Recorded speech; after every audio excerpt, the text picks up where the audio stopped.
One, two. Waheguru ji ਕਾ ਖਾਲਸਾ ਵਾਹਿਗੁਰੂ ਜੀ ਕੀ ਫਤਿਹ ਜੀ। ਸਵਾਗਤ ਹੈ ਜੀ ਤੁਹਾਡਾ ਸਾਰੀਆਂ ਭੈਣਾਂ ਦਾ ਔਰ ਵੀਰਾਂ ਦਾ ਗੁਰਮਤਿ ਕਲਾਸ ਵਿੱਚ। ਜਿਵੇਂ ਕਿ ਆਪ ਸਾਰਿਆਂ ਨੂੰ ਪਤਾ ਹੈ ਕਿ ਅਸੀਂ ਸਾਰੇ ਵੀਰ ਭੈਣਾਂ ਮਿਲ ਕੇ ਜਪਜੀ ਸਾਹਿਬ ਜੀ ਦੀ ਪਾਵਨ ਬਾਣੀ ਦੀ ਵਿਚਾਰ ਆਰੰਭ ਕੀਤੀ ਹੈ।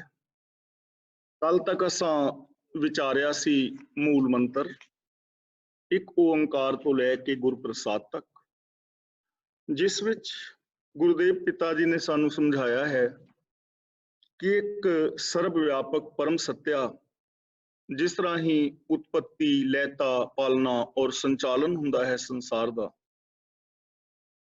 ਜਿਸ ਤੇ ਗੁਣ ਨੇ, ਜਿਸ ਦਾ ਨਾਮ ਹੋਂਦ ਵਾਲਾ ਹੈ, ਜੋ ਕਰਤਾ ਹੈ, ਜੋ ਪੁਰਖ ਯਾਨੀ ਸੰਸਾਰ ਦੇ ਕਣ ਕਣ ਅੰਦਰ ਸਮਾਇਆ ਹੋਇਆ ਹੈ, ਜੋ ਨਿਰਭਉ ਹੈ, ਨਿਰਵੈਰ ਹੈ, ਅਕਾਲ ਮੂਰਤ ਹੈ ਯਾਨੀ ਕਾਲ ਤੋਂ ਰਹਿਤ ਹਸਤੀ ਹੈ, ਜੂਨਾਂ ਤੋਂ ਪਰੇ ਹੈ, ਸੈਭੰ ਸੁਤੇ ਪ੍ਰਕਾਸ਼ ਹੈ।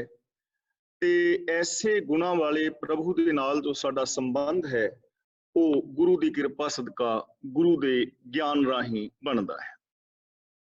ਹੁਣ ਅੱਗੇ ਜਪ ਬਾਣੀ ਦਾ ਨਾਮ ਹੈ, ਇਸ ਦਾ ਮੂਲ ਮੰਤਰ ਦੇ ਨਾਲ ਸੰਬੰਧ ਨਹੀਂ, ਜਪ ਦਾ ਸੰਬੰਧ ਥੱਲੇ ਬਾਣੀ ਦੇ ਨਾਲ ਹੈ।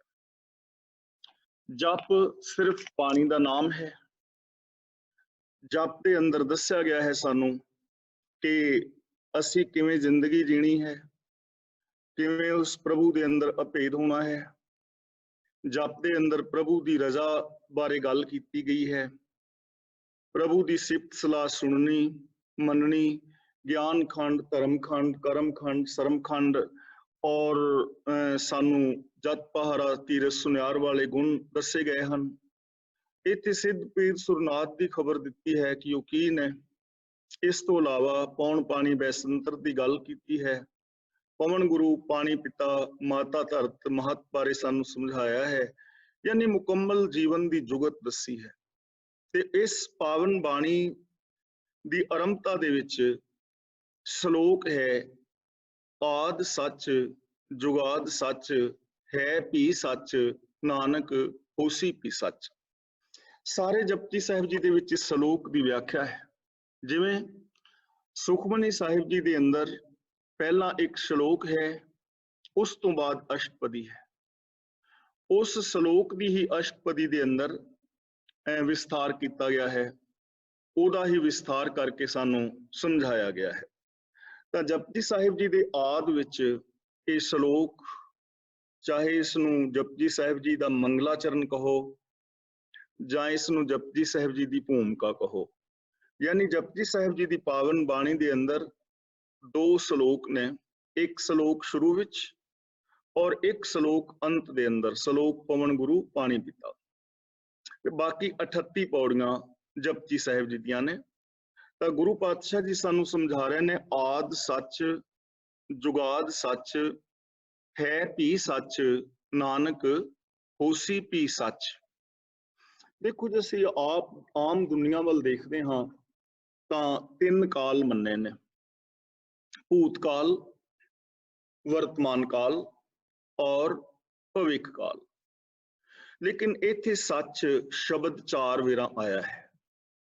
ਜੁਗਾਦ ਸੱਚ ਦਾ ਮਤਲਬ ਯੁਗ ਪਲਸ ਆਦ, ਜਦੋਂ ਤੋਂ ਯੁਗ ਸ਼ੁਰੂ ਹੋਇਆ, ਸਮਾਂ, ਯੁਗ ਦਾ ਮਤਲਬ ਸਮਾਂ, ਜਦੋਂ ਤੋਂ ਸਮਾਂ ਜਾਣਿਆ ਜਾਣ ਲੱਗਾ, ਉਹ ਪਿਛਲਾ ਬੀਤ ਗਿਆ ਸਮਾਂ। ਹੈਪੀ ਸੱਚ, ਹੈਪੀ ਦਾ ਮਤਲਬ ਜੋ ਵਰਤਮਾਨ ਸਮਾਂ ਚੱਲ ਰਿਹਾ ਹੈ, ਹੁਣ ਵੀ ਸੱਚ ਹੈ।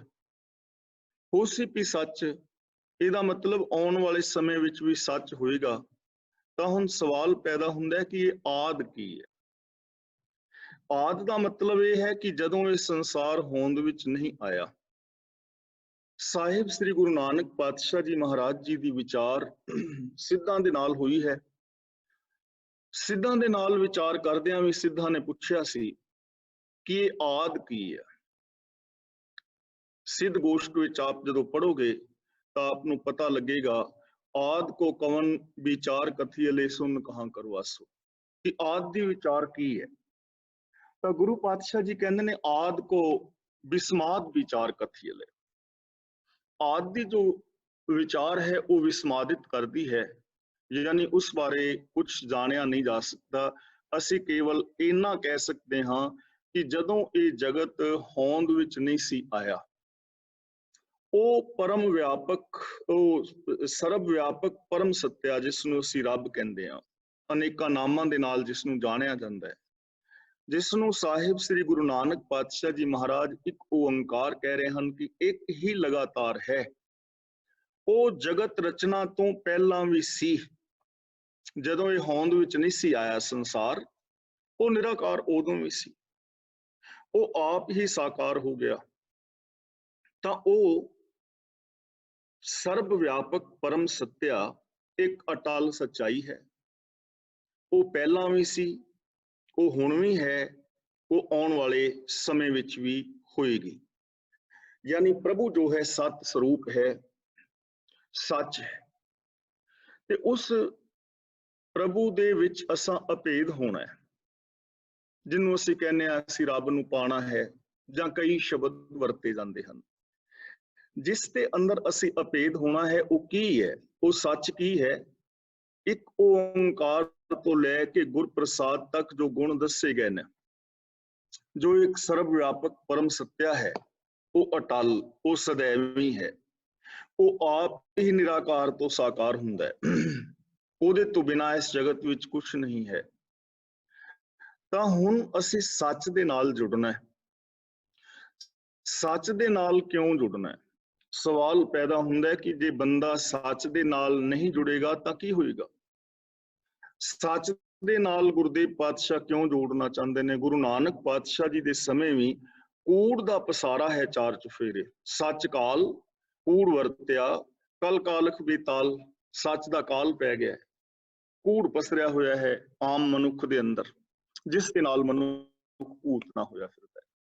ਮੈਂ ਜ਼ਿਆਦਾ ਲੰਬੀ ਵਿਚਾਰ ਨਾ ਕਰਦਿਆਂ, ਕਿਉਂਕਿ ਮੈਂ ਵਿਚਾਰ ਆਪ ਨਾਲ ਪਹਿਲਾਂ ਆਸਾ ਕੀ ਵਾਰ ਵਿੱਚ ਕਰ ਚੁੱਕਾ ਹਾਂ ਕਿ ਜੇ ਬੰਦਾ ਸੱਚ ਦੇ ਨਾਲ ਨਹੀਂ ਜੁੜੇਗਾ ਤੇ ਕੀ ਹੋਏਗਾ? ਚਾਰ ਵੱਡੀਆਂ ਘਟਨਾਵਾਂ ਵਾਪਰਨਗੀਆਂ ਕਿ ਜੇ ਤੂੰ ਸੱਚ ਦੇ ਨਾਲੋਂ ਟੁੱਟ ਗਿਆ ਤਾਂ ਬੰਦਾ ਫੰਡਰ ਗਊ ਵਰਗਾ ਹੋ ਜਾਏਗਾ। ਜਿਹੜੀ ਗਊ ਦੁੱਧ ਨਹੀਂ ਦਿੰਦੀ, ਉਹਦਾ ਮਾਲਕ ਵੀ ਉਹਨੂੰ ਘਰੋਂ ਕੱਢ ਦਿੰਦਾ ਹੈ। ਉਹ ਲੋਕਾਂ ਦੀਆਂ ਫਸਲਾਂ ਦਾ ਨੁਕਸਾਨ ਕਰਦੀ ਹੈ, ਖੁਦ ਭੁੱਖੀ ਔਰ ਪਿਆਸੀ ਕਸ਼ਟ ਉਠਾਉਂਦੀ ਹੈ, ਐਕਸੀਡੈਂਟ ਦਾ ਕਾਰਨ ਬਣ ਜਾਂਦੀ ਹੈ। ਤਾਂ ਜੋ ਮਨੁੱਖ ਸੱਚ ਨਾਲੋਂ ਟੁੱਟ ਜਾਏਗਾ, ਇੱਕ ਓੰਕਾਰ ਤੋਂ ਲੈ ਕੇ ਗੁਰਪ੍ਰਸਾਦ ਤੱਕ ਦੇ ਜੋ ਗੁਣ ਨੇ, ਉਹਨਾਂ ਨੂੰ ਆਪਣੇ ਜੀਵਨ ਦਾ ਆਦਰਸ਼ ਨਹੀਂ ਬਣਾਏਗਾ, ਉਹਨੂੰ ਕਿਤੇ ਟਿਕਾਵ ਨਹੀਂ ਮਿਲੇਗਾ।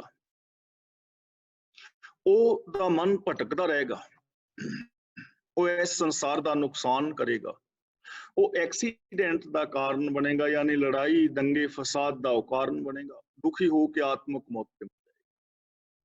ਦੂਜੀ ਗੱਲ, ਜੇ ਜਗਤ ਵਿੱਚ, ਸਮਾਜ ਵਿੱਚ, ਮਨੁੱਖੀ ਜ਼ਿੰਦਗੀ ਅੰਦਰ ਸੱਚ ਨਹੀਂ ਹੋਏਗਾ ਤਾਂ ਫਿਰ ਕੀ ਹੋਏਗਾ? ਦੂਜੀ ਘਟਨਾ ਇਹ ਵਾਪਰੇਗੀ ਕਿ ਜਲ ਬਿਨ ਸ਼ਾਖ ਕੁਮਲਾਵਤੀ ਉਪਜੈ ਨਾਹੀ ਦਾਮ। ਜਿਵੇਂ ਪਾਣੀ ਤੋਂ ਬਿਨਾਂ ਫਸਲ ਮੁਰਝਾ ਜਾਂਦੀ ਹੈ, ਐਵੇਂ ਤੇਰੀ ਜ਼ਿੰਦਗੀ ਮੁਰਝਾ ਜਾਏਗੀ, ਤੇਰੇ ਜੀਵਨ ਦੀ ਕੋਈ ਵੈਲਿਊ ਨਹੀਂ ਰਹੇਗੀ, ਔਰ ਇਹ ਵੈਲਿਊ ਜਿਹੜੀ ਹੈ ਤੇਰੀ ਸਦਾ ਵਾਸਤੇ ਖਤਮ ਹੋ ਜਾਏਗੀ। ਯਾਨੀ ਸਤ, ਸੰਤੋਖ, ਦਇਆ, ਧਰਮ, ਧੀਰਜ, ਗਿਆਨ, ਵੈਰਾਗ, ਨਿਮਾਨਤਾ, ਖੁਸ਼ੀਆਂ, ਖੇੜੇ, ਪ੍ਰਸੰਨਤਾ, ਆਤਮਕ ਜੀਵਨ, ਇਨਸਾਨੀਅਤ ਤੇਰੇ ਵਿੱਚ ਨਹੀਂ ਰਹਿਣਗੇ। ਤੇਰਾ ਜੀਵਨ ਮੁਰਝਾ ਜਾਏਗਾ, ਤੂੰ ਮਾਨਸਿਕ ਰੋਗਾਂ ਦਾ ਸ਼ਿਕਾਰ ਹੋ ਜਾਏਗਾ।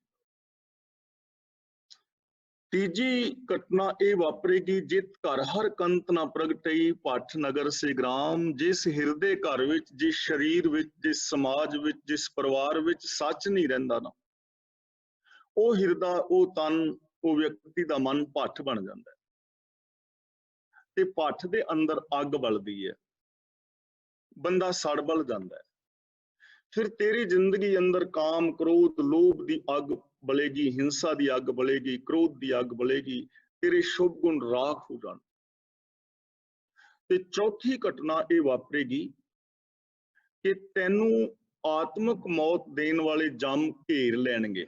ਪ੍ਰਭ ਸੁਆਮੀ ਕੰਤ ਵਿਹੂਣੀਆਂ, ਮੀਤ ਸੱਜਣ ਸਭ ਜਾਮ।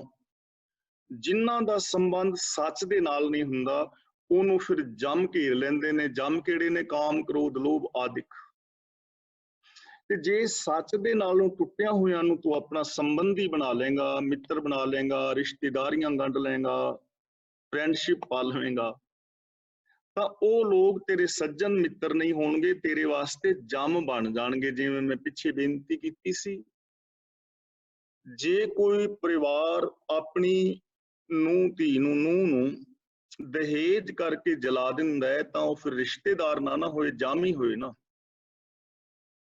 ਜੇ ਕੋਈ ਇਨਸਾਨ ਕਿਸੇ ਦੇ ਬੱਚਿਆਂ ਨੂੰ ਨਸ਼ਿਆਂ ਦੇ ਵਿੱਚ ਖਚਤ ਕਰ ਦਿੰਦਾ ਹੈ, ਤਾਂ ਫਿਰ ਉਹਨੂੰ ਕੀ ਕਹੋਗੇ? ਮਿੱਤਰ ਤੇ ਨਹੀਂ ਨਾ, ਉਹ ਜਾਮੀ ਹੋਇਆ ਨਾ, ਜਿੰਨੇ ਕਿਸੇ ਦੀ ਜ਼ਿੰਦਗੀ ਬਰਬਾਦ ਕਰ ਦਿੱਤੀ। ਤਾਂ ਜੇ ਤੂੰ ਸੱਚ ਦੇ ਨਾਲੋਂ ਟੁੱਟਿਆ ਹੋਇਆਂ ਨੂੰ ਸੰਬੰਧੀ ਬਣਾ ਲਵੇਂਗਾ ਤੇ ਜਮਾਂ ਦੇ ਨਾਲ ਘਿਰ ਜਾਏਗਾ, ਕਾਮ ਕ੍ਰੋਧ ਵਗੈਰਾ ਤੈਨੂੰ ਘੇਰ ਲੈਣਗੇ। ਇਸ ਤਰ੍ਹਾਂ ਸਾਨੂੰ ਸੱਚ ਦੇ ਨਾਲ ਜੁੜਨਾ ਬਹੁਤ ਜ਼ਰੂਰੀ ਹੈ। ਜਦੋਂ ਇਨਸਾਨ ਸੱਚ ਦੇ ਨਾਲ ਜੁੜੇਗਾ ਫਿਰ ਕੀ ਹੋਏਗਾ? ਦੇਖੋ, ਸੱਚ ਦੇ ਨਾਲ ਜੇਕਰ ਰਾਜਨੀਤਿਕ ਲੋਕ ਜੁੜ ਜਾਣਗੇ ਤਾਂ ਹਰ ਦੇਸ਼ ਦੇ ਅੰਦਰੋਂ ਰਿਸ਼ਵਤਖੋਰੀ, ਚੋਰ ਬਾਜ਼ਾਰੀ ਖਤਮ ਹੋਏਗੀ, ਜਨਤਾ ਸੁਖੀ ਹੋਏਗੀ, ਮਹਿੰਗਾਈ ਘਟੇਗੀ ਔਰ ਕਰਪਸ਼ਨ ਘਟੇਗਾ। ਜੇ ਸਮਾਜਿਕ ਜ਼ਿੰਦਗੀ ਜੀਣ ਵਾਲੇ ਲੋਕ ਸੱਚ ਦੇ ਨਾਲ ਜੁੜਨਗੇ ਤਾਂ ਜਾਤੀਵਾਦ ਦਾ ਖਾਤਮਾ ਹੋਏਗਾ, ਇੱਕ ਭਾਈਚਾਰਕ ਸਮਾਜ ਪੈਦਾ ਹੋਏਗਾ, ਹਰ ਇਨਸਾਨ ਦੂਜੇ ਦੀ ਇੱਜ਼ਤ ਨੂੰ ਆਪਣੀ ਇੱਜ਼ਤ ਸਮਝੇਗਾ। ਜੇ ਆਰਥਿਕ ਦੁਨੀਆ ਦੇ ਅੰਦਰ ਸੱਚ ਹੋਏਗਾ ਤਾਂ ਫਿਰ ਡੁਪਲੀਕੇਟ ਵਸਤੂਆਂ ਨਹੀਂ ਆਉਣਗੀਆਂ, ਡੁਪਲੀਕੇਟ ਦਵਾਈਆਂ ਨਹੀਂ ਵਿਕਣਗੀਆਂ, ਫਿਰ ਸੈਂਥੈਟਿਕ ਦੁੱਧ ਔਰ ਸੈਂਥੈਟਿਕ ਖੋਇਆ ਆਦਿਕ ਨਹੀਂ ਹੋਏਗਾ, ਯਾਨੀ ਕਿਸੇ ਦੀ ਪ੍ਰੋਪਰਟੀ ਤੇ ਕੋਈ ਕਬਜ਼ਾ ਨਹੀਂ ਕਰੇਗਾ, ਲੱਭ ਲੋਭ ਲਾਲਚ ਖਤਮ ਹੋਏਗਾ। ਜੇ ਧਾਰਮਿਕ ਦੁਨੀਆ ਦੇ ਅੰਦਰ ਸੱਚ ਹੋਏਗਾ ਤਾਂ ਧਰਮ ਦੇ ਜਿੰਨੇ ਵੀ ਝਗੜੇ ਨੇ ਉਹ ਸਾਰੇ ਖਤਮ ਹੋ ਜਾਣਗੇ। ਇਸ ਤਰ੍ਹਾਂ ਸੰਸਾਰ ਸਵਰਗ ਬਣ ਜਾਏਗਾ। ਮਨੁੱਖ ਦੀ ਹਰ ਸਮੱਸਿਆ ਦਾ ਦਾਰੂ ਹੀ ਸੱਚ ਹੈ। ਸੱਚ ਸਭ ਨਾ ਹੋਏ ਦਾਰੂ, ਪਾਪ ਕੱਢੇ ਧੋਏ। ਤੇ ਯਾਦ ਰੱਖਣਾ, ਜੋ ਸੱਚ ਦੇ ਨਾਲ ਜੁੜ ਜਾਏਗਾ ਉਹ ਸਚਿਆਰ ਹੋ ਜਾਏਗਾ, ਰੱਬ ਵਰਗਾ ਹੋ ਜਾਏਗਾ। ਇਸ ਲਈ ਅਸੀਂ ਸਚਿਆਰ ਬਣਨਾ ਹੈ, ਰੱਬ ਵਰਗੇ ਬਣਨਾ ਹੈ। ਰੱਬ ਸੱਚ ਹੈ, ਅਸੀਂ ਵੀ ਸੱਚ ਦੇ ਨਾਲ ਜੁੜ ਕੇ ਸੱਚ ਹੋਣਾ ਹੈ। ਤੂੰ ਕਰਤਾ ਸਚਿਆਰ ਮਹਿੰਦਾ ਸਾਈਂ, ਕਿ हे ਪ੍ਰਭੂ ਤੂੰ ਸਚਿਆਰ ਹੈ, ਕਰਤਾ ਹੈ ਤੇ ਮੇਰਾ ਮਾਲਕ ਹੈ। ਰੱਬ ਸਚਿਆਰ ਹੈ ਤੇ ਅਸੀਂ ਵੀ ਸਚਿਆਰ ਦੇ ਵਿੱਚ ਜੁੜਨਾ ਹੈ, ਸਚਿਆਰ ਬਣਨਾ ਹੈ, ਰੱਬ ਵਰਗੇ ਹੋਣਾ ਹੈ। ਸਤਿਗੁਰ ਕੀ ਬਾਣੀ ਸਤ ਸਰੂਪ ਹੈ, ਗੁਰਬਾਣੀ ਬਣੀਏ, ਗੁਰਬਾਣੀ ਵਰਗੇ ਅਸਾਂ ਬਣਨਾ ਹੈ। ਤਾਂ ਇਸ ਤਰ੍ਹਾਂ ਸੱਚ ਦੀ ਮਹੱਤਵਤਾ ਹੈ, ਸੱਚ ਦੀ ਮਹਾਨਤਾ ਗੁਰਦੇਵ ਪਾਤਸ਼ਾਹ ਨੇ ਦਰਸਾਈ ਹੈ। ਜੀਵਨ ਦੇ ਹਰ ਪੱਖ ਦੇ ਅੰਦਰ ਸੱਚ ਹੋਣਾ ਚਾਹੀਦਾ ਹੈ। ਬੰਦਾ ਮਨ, ਬਚਨ ਔਰ ਕਰਮ ਕਰਕੇ ਸੱਚ ਦੇ ਨਾਲ ਜੁੜ ਜਾਏ ਤੇ ਇਹ ਸੱਚ ਜਿਹੜਾ ਹੈ, ਜੋ ਅਸੀਂ ਉੱਤੇ ਮੂਲ ਮੰਤਰ ਵਿੱਚ ਵਿਚਾਰਿਆ ਹੈ, ਉਹ ਪਹਿਲਾਂ ਵੀ ਸੀ, ਅੱਜ ਵੀ ਹੈ, ਆਉਣ ਵਾਲੇ ਸਮੇਂ ਵਿੱਚ ਵੀ ਹੋਏਗਾ। ਕੁਦਰਤ ਦੇ ਜੋ ਨਿਯਮ ਨੇ ਇਹ ਬਿਲਕੁਲ ਸੱਚੇ ਨੇ, ਪਹਿਲਾਂ ਵੀ ਸਨ, ਹੁਣ ਵੀ ਨੇ, ਅੱਗੇ ਵੀ ਰਹਿਣਗੇ। ਇਹ ਸਾਰੇ ਨਿਯਮ ਨਿਰਵੈਰ ਨੇ, ਸਾਰਿਆਂ ਵਾਸਤੇ ਇੱਕ ਬਰਾਬਰ ਨੇ। ਤਾਂ ਇਸ ਸੱਚ ਦੇ ਨਾਲ ਅਸਾਂ ਜੁੜਨ ਦਾ ਯਤਨ ਕਰਨਾ ਹੈ ਔਰ ਅਸਾਂ ਸਚਿਆਰ ਹੋਣਾ ਹੈ। ਇਸ ਸਚਿਆਰਤਾ ਦੇ ਵਿੱਚੋਂ ਹੀ ਜ਼ਿੰਦਗੀ ਦਾ ਸੁੱਖ ਪੈਦਾ ਹੋਏਗਾ। ਸਚਿਆਰਤਾ ਦੇ ਵਿੱਚੋਂ ਹੀ ਸਾਡੇ ਜੀਵਨ ਦੇ ਅੰਦਰ ਰਸ, ਖੇੜਾ, ਆਨੰਦ ਔਰ ਪ੍ਰਸੰਨਤਾ ਪੈਦਾ ਹੋਏਗੀ। ਇਸ ਲਈ ਸਚਿਆਰਤਾ ਦੀ ਮਹਾਨਤਾ ਹੈ। ਔਰ ਜਪਜੀ ਸਾਹਿਬ ਜੀ ਦੇ ਅੰਦਰ ਇੱਕ ਸਵਾਲ ਹੈ, ਕਿਵ ਸਚਿਆਰਾ ਹੋਈ ਹੈ, ਕਿਵ ਕੂੜੇ ਟੁੱਟੇ ਪਾਲ। ਕਿਉਂਕਿ ਸੱਚ ਤੋਂ ਬਿਨਾਂ ਸਾਡੀ ਜ਼ਿੰਦਗੀ ਵਿੱਚ ਕੂੜ ਦੀਆਂ ਦੀਵਾਰਾਂ ਨੇ ਤੇ ਉਸ ਕੂੜ ਕਰਕੇ ਹੀ ਅਸੀਂ ਰੱਬ ਤੋਂ ਦੂਰ ਹਾਂ। ਕੂੜ ਕਰਕੇ ਹੀ ਅਸੀਂ ਰੱਬ ਤੋਂ ਦੂਰ ਹਾਂ, ਹੋਰ ਕੋਈ ਸਾਡੀ ਦੂਰੀ ਨਹੀਂ ਹੈ। ਭਾਂਬੀਰੀ ਕੇ ਪਾਤ ਪਰ ਦੋ ਬਿਨ ਪੀਖੇ ਦੁਰਾਇਓ। ਜਿਵੇਂ ਮੇਰੇ ਔਰ ਤੁਹਾਡੇ ਅੰਦਰ ਜੇ ਕਾਗਜ਼ ਦੀ ਵੀ ਦੀਵਾਰ ਹੋਏ, ਤੁਸੀਂ ਮੈਨੂੰ ਔਰ ਮੈਂ ਤੁਹਾਨੂੰ ਵੇਖ ਨਹੀਂ ਪਾਵਾਂਗਾ, ਕਿਉਂਕਿ ਦੀਵਾਰ ਤਾਂ ਦੀਵਾਰ ਹੈ ਨਾ। ਹੁਣ ਕਿੰਨੀਆਂ ਦੀਵਾਰਾਂ ਨੇ ਸਾਡੇ ਅੰਦਰ, ਝੂਠ ਦੀ ਦੀਵਾਰ ਹੈ, ਇਸ ਕਰਕੇ ਅਸੀਂ ਸੱਚ ਨੂੰ ਨਹੀਂ ਵੇਖ ਪਾਉਂਦੇ। ਮੇਰ ਤੀਰ ਦੀਆਂ ਦੀਵਾਰਾਂ ਨੇ, ਲੱਭ ਲੋਭ ਹੰਕਾਰ ਦੀਆਂ ਦੀਵਾਰਾਂ ਸਾਡੀ ਜ਼ਿੰਦਗੀ ਦੇ ਅੰਦਰ ਮੌਜੂਦ ਨੇ, ਜਾਤੀਵਾਦ ਦੀਆਂ ਦੀਵਾਰਾਂ ਨੇ, ਇਲਾਕਾਵਾਦ ਦੀਆਂ ਦੀਵਾਰਾਂ ਨੇ, ਪਦ ਪਦਵੀ ਦੀਆਂ ਦੀਵਾਰਾਂ ਨੇ, ਹੰਕਾਰ ਦੀਆਂ ਦੀਵਾਰਾਂ ਨੇ। ਇਹ ਸਾਰੀਆਂ ਦੀਵਾਰਾਂ ਢਹਿਣਗੀਆਂ ਤਾਂ ਹੀ ਸੱਚ ਨਜ਼ਰੀ ਪਵੇਗਾ। ਅਸੀਂ ਕਿੰਨੇ ਸਾਰੇ ਖੋਲਾਂ ਦੇ ਅੰਦਰ ਲਪੇਟੇ ਹੋਏ ਆ, ਜਿਵੇਂ ਇੱਕ ਨਿੱਕਾ ਜਿਹਾ ਬੀਜ ਕਿਸੇ ਖੋਲ ਦੇ ਅੰਦਰ ਲਪੇਟਿਆ ਹੁੰਦਾ ਨਾ, ਤੇ ਜਦੋਂ ਖੋਲ ਟੁੱਟਦਾ ਹੈ ਤਾਂ ਉਹ ਬੀਜ ਬਾਹਰ ਬਣ ਕੇ ਵਰਕਸ਼ ਬਣਦਾ ਹੈ। ਜੇ ਅਸੀਂ ਵੀ ਆਪਣੀਆਂ ਇਹਨਾਂ ਦੀਵਾਰਾਂ ਨੂੰ, ਇਹਨਾਂ ਪਰਦਿਆਂ ਨੂੰ, ਇਹਨਾਂ ਖੋਲਾਂ ਨੂੰ ਤੋੜ ਦਈਏ ਤਾਂ ਸਾਡੇ ਅੰਦਰੋਂ ਪ੍ਰਭੂ ਪ੍ਰਗਟ ਹੋ ਜਾਏਗਾ। ਕਾਮ, ਲੋਭ ਆਦਿ, ਕ੍ਰੋਧ ਆਦਿ ਇਹਨਾਂ ਖੋਲਾਂ ਨੂੰ ਤੋੜ ਦਿਓ, ਤੁਹਾਡੀ ਜ਼ਿੰਦਗੀ ਚੋਂ ਸਤ, ਸੰਤੋਖ, ਦਇਆ, ਧਰਮ ਆਦਿ ਪ੍ਰਗਟ ਹੋ ਜਾਣਗੇ, ਰੱਬ ਪ੍ਰਗਟ ਹੋ ਜਾਏਗਾ, ਸੱਚ ਪ੍ਰਗਟ ਹੋ ਜਾਏਗਾ। ਇਸ ਲਈ ਇਹ ਦੀਵਾਰਾਂ ਕਿਵੇਂ ਟੁੱਟਣ ਔਰ ਹਰ ਮਨੁੱਖ ਸਚਿਆਰ ਕਿਵੇਂ ਬਣ ਜਾਏ, ਇਹ ਜਪਜੀ ਸਾਹਿਬ ਜੀ ਦਾ ਵਿਸ਼ਾ ਵਸਤੂ ਹੈ। ਇਹ ਸਾਰਾ ਜਪਜੀ ਸਾਹਿਬ ਜੀ ਇਸੇ ਵਾਸਤੇ ਹੀ ਉਚਾਰਨ ਕੀਤਾ ਹੈ, ਇਸੇ ਚੀਜ਼ ਦੀ ਵਿਆਖਿਆ ਹੈ, ਸੱਚ ਦੀ ਔਰ ਸਚਿਆਰ ਹੋਣ ਦੀ। ਹੁਣ ਅਗਲਾ ਬਚਨ ਆਓ ਅਸੀਂ ਪਹਿਲਾਂ ਪੜ੍ਹਦੇ ਹਾਂ। ਸੋਚੈ ਸੋਚ ਨਾ ਹੋਵਈ, ਜੇ ਸੋਚੀ ਲੱਖ ਵਾਰ। ਇਹਨੂੰ ਸੋਚੀ ਨਹੀਂ ਪੜ੍ਹਨਾ, ਬਿੰਦੀ ਲਗਾ ਕੇ ਪੜ੍ਹਨਾ ਹੈ, ਸੋਚੀ। ਹੁਣ ਸੋਚੇ ਤੇ ਵਿਸ਼ਰਾਮ ਲਗਾਣਾ ਹੈ, ਸੋਚੈ। ਸੋਚ ਨਾ ਹੋਵਈ, ਇੱਥੇ ਵਿਸ਼ਰਾਮ ਆਏਗਾ। ਜੇ ਸੋਚੀ ਲੱਖ ਵਾਰ। ਹੁਣ ਇੱਥੇ ਸੋਚ ਦਾ ਅਰਥ ਬਹੁਤ ਸਾਰੇ ਵਿਦਵਾਨਾਂ ਨੇ ਸੋਚਣਾ ਵੀ ਕੀਤਾ ਹੈ, ਪਰ ਅਸਲ ਵਿੱਚ ਇੱਥੇ ਗੱਲ ਸੋਚਣ ਦੀ ਨਹੀਂ ਹੈ। ਇੱਥੇ ਸੋਚ ਦਾ ਮਤਲਬ ਹੈ ਸ਼ੌਚ, ਪਵਿੱਤਰਤਾ। ਪਵਿੱਤਰਤਾ। ਸੋਚੈ, ਸੋਚੈ ਦਾ ਮਤਲਬ ਪਵਿੱਤਰ ਕਰਨ ਦੇ ਨਾਲ। ਜੇ ਮੈਂ ਆਪਣੇ ਇਸ ਤਨ ਨੂੰ ਲੱਖਾਂ ਵਾਰ, ਜੇ ਸੋਚੀ ਲੱਖ ਵਾਰ, ਲੱਖਾਂ ਵਾਰ ਧੋਵਾਂ, ਲੱਖਾਂ ਵਾਰ ਪਵਿੱਤਰ ਕਰਾਂ, ਤੀਰਥਾਂ ਤੇ ਇਸ਼ਨਾਨ ਕਰਾਂ, ਸੋਚ ਨਾ ਹੋਵਈ, ਤਾਂ ਇਹਦੇ ਨਾਲ ਮਨ ਦੀ ਪਵਿੱਤਰਤਾ ਨਹੀਂ ਹੁੰਦੀ, ਮਨ ਦੀ ਪਾਕੀਜ਼ਗੀ ਨਹੀਂ ਹੁੰਦੀ, ਮਨ ਸਾਫ਼ ਨਹੀਂ ਹੁੰਦਾ। ਤਨ ਧੋਤੈ, ਮਨ ਹੱਛਾ ਨਾ ਹੋਏ। ਤਨ ਧੋਣ ਦੇ ਨਾਲ ਕਦੇ ਵੀ ਮਨ ਚੰਗਾ ਨਹੀਂ ਹੁੰਦਾ। ਬੜੇ ਯਤਨ ਕੀਤੇ ਗਏ ਨੇ। ਅਸੀਂ ਸਿੱਖ ਇਤਿਹਾਸ ਵਿੱਚ ਕਿਤਨੀਆਂ ਸਾਰੀਆਂ ਸਾਖੀਆਂ ਪੜ੍ਹਦੇ ਹਾਂ। ਗੁਰੂ ਨਾਨਕ ਦੇਵ ਜੀ ਮਹਾਰਾਜ ਪ੍ਰਚਾਰ ਕਰਨ ਵਾਸਤੇ ਗਏ ਨੇ, ਲੋਕਾਂ ਨੂੰ ਤਾਰਨ ਵਾਸਤੇ, ਨਵੀਂ ਜੀਵਨ ਜੁਗਤ ਦੇਣ ਵਾਸਤੇ, ਲੋਕਾਂ ਦੇ ਅੰਦਰ ਇਨਸਾਨੀਅਤ ਪੈਦਾ ਹੋ ਸਕੇ, ਵਿਚਰ ਰਹੇ ਨੇ। 4 ਉਦਾਸੀਆਂ ਕੀਤੀਆਂ ਨੇ, ਲੰਬੇ ਪੈਂਡੇ ਕੀਤੇ ਨੇ, ਹਜ਼ਾਰਾਂ ਮੀਲ ਪੈਦਲ ਤੁਰੇ ਨੇ, ਜੰਗਲਾਂ ਬੇਲਿਆਂ ਦੇ ਵਿੱਚੋਂ ਜੰਗਲੀ ਜਾਨਵਰਾਂ ਦੇ ਖਤਰਾ ਮੁੱਲ ਲਿਆ ਹੈ। ਦੇਖਦੇ ਨੇ ਕਿ ਗੰਗਾ ਦੇ ਕਿਨਾਰੇ ਇੱਕ ਸਾਧੂ, ਜਿਸ ਨੇ ਪਹਿਲਾਂ ਲੱਕੜੀਆਂ ਗੰਗਾ ਵਿੱਚ ਧੋਤੀਆਂ ਨੇ, ਉਸ ਤੋਂ ਬਾਅਦ ਉਸਨੇ ਮਿੱਟੀ ਜ਼ਮੀਨ ਦੇ ਉੱਤੋਂ ਥੋੜੀ ਥੋੜੀ ਖੋਦ ਕੇ ਪਾਸੇ ਕੀਤੀ ਹੈ ਦੂਰ, ਫਿਰ ਲੇਪਨ ਲਗਾਇਆ ਹੈ, ਫਿਰ ਬਰਤਨ ਧੋਤੇ ਨੇ, ਆਪ ਇਸ਼ਨਾਨ ਕੀਤਾ ਹੈ, ਫਿਰ ਕਾਰਾਂ ਕੱਢੀਆਂ ਨੇ, ਔਰ ਇੰਨੀ ਪਵਿੱਤਰਤਾ ਦੇ ਨਾਲ ਪ੍ਰਸ਼ਾਦਾ ਤਿਆਰ ਕਰ ਰਿਹਾ ਹੈ। ਨਾਮ ਇਹਦਾ ਹੈ ਸ਼ਾਂਤੀ ਦਾਸ, ਕਈਆਂ ਨੇ ਲਿਖਿਆ। ਗੁਰੂ ਨਾਨਕ ਦੇਵ ਜੀ ਦੇਖ ਰਹੇ ਨੇ, ਭਾਈ ਮਰਦਾਨਾ ਜੀ ਨਾਲ ਨੇ। ਜਦੋਂ ਇਸ ਦਾ ਪ੍ਰਸ਼ਾਦਾ ਲਗਭਗ ਤਿਆਰ ਹੋ ਗਿਆ ਤਾਂ ਗੁਰੂ ਨਾਨਕ ਪਾਤਸ਼ਾਹ ਜੀ ਮਹਾਰਾਜ ਇਸ ਨੂੰ ਸਮਝਾ ਕੇ ਭਾਈ ਮਰਦਾਨਾ ਜੀ ਨੂੰ ਭੇਜਦੇ ਨੇ ਕਿ ਭਾਈ ਮਰਦਾਨਾ ਜੀ ਜਾ ਅੱਗ ਲੈ ਆ। ਕਿਉਂਕਿ ਪਹਿਲਾਂ ਮਾਚਿਸਾਂ ਘੱਟ ਹੁੰਦੀਆਂ ਸੀ, ਲੋਕ ਅੱਗ ਰੱਖਦੇ ਸਨ, ਇੱਕ ਪਾਥੀ ਨੂੰ ਅੱਗ ਲਾ ਕੇ ਉੱਤੇ ਸੁਆਹ ਪਾ ਦੇਣੀ ਤੇ ਉਹਦੇ ਨਾਲ ਇੰਨੀ ਕੰਗਿਆਰੀ ਲੈ ਕੇ ਤੇ ਅੱਗ ਬਾਲ ਲੈਣੀ। ਕਈ ਵਾਰੀ ਡੱਬੀ ਨਹੀਂ ਸੀ ਹੁੰਦੀ ਤੇ ਗੁਆਂਢੀਆਂ ਘਰੋਂ ਅੱਗ ਲੈ ਆਈਦੀ ਸੀ, ਕੋਲਾ ਲੈ ਆਉਣਾ ਤੇ ਅੱਗ ਬਾਲ ਲੈਣੀ। ਤੁਹਾਡੇ ਵਿੱਚੋਂ ਵੀ ਕਈਆਂ ਨੇ ਬਾਲੀ ਹੋਈ ਸੀ। ਭਾਈ ਮਰਦਾਨਾ ਜੀ ਜਾ ਕੇ ਉਸ ਪਾਸੇ ਖਲੋ ਗਏ ਜਿੱਧਰ ਸੂਰਜ ਸੀ। ਇਸ ਸੂਰਜ ਦਾ ਪਰਛਾਵਾਂ ਪਿਆ, ਸੂਰਜ ਰਾਹੀਂ ਭਾਈ ਮਰਦਾਨਾ ਜੀ ਦਾ ਪਰਛਾਵਾਂ ਇਹਦੇ ਚੌਂਕੇ ਤੇ ਪਿਆ ਤੇ ਨਾਲ ਭਾਈ ਸਾਹਿਬ ਮਰਦਾਨਾ ਜੀ ਨੇ ਕਿਹਾ ਕਿ ਮਹਾਂਪੁਰਸ਼ੋ, ਸਾਨੂੰ ਵੀ ਥੋੜੀ ਅੱਗ ਦਿਓ, ਅਸੀਂ ਵੀ ਪ੍ਰਸ਼ਾਦਾ ਤਿਆਰ ਕਰਨਾ ਹੈ, ਅੱਗ ਬਾਲਣ ਲਈ ਚਾਹੀਦੀ ਹੈ। ਜਦੋਂ ਇਹਨੇ ਵੇਖਿਆ ਕਿ ਇਹ ਨੀਵੀਂ ਜਾਤ ਦਾ ਸ਼ੂਦਰ ਬੰਦਾ, ਇਹਦਾ ਪਰਛਾਵਾਂ ਮੇਰੇ ਚੌਂਕੇ ਵਿੱਚ ਪੈ ਗਿਆ, ਇਹ ਲੋਹਾ ਲਾਖਾ ਹੋ ਗਿਆ, ਇਹਦੀ ਸ਼ਾਂਤੀ ਉੱਡ ਗਈ। ਇਹ ਉੱਚੀ ਉੱਚੀ ਕ੍ਰੋਧ ਦੇ ਨਾਲ ਇਸਨੇ ਬੋਲਣਾ ਸ਼ੁਰੂ ਕਰ ਦਿੱਤਾ ਕਿ ਇਹ ਨੀਚ, ਤੂੰ ਮੇਰੇ ਚੌਂਕੇ ਵਿੱਚ ਪਰਛਾਵਾਂ ਪਾ ਕੇ ਮੇਰੇ ਪ੍ਰਸ਼ਾਦੇ ਪਾਣੀ ਨੂੰ ਭ੍ਰਿਸ਼ਟ ਕਰ ਦਿੱਤਾ ਹੈ, ਮੇਰੀ ਸਾਰੀ ਮਿਹਨਤ ਬੇਕਾਰ ਹੋ ਗਈ ਹੈ।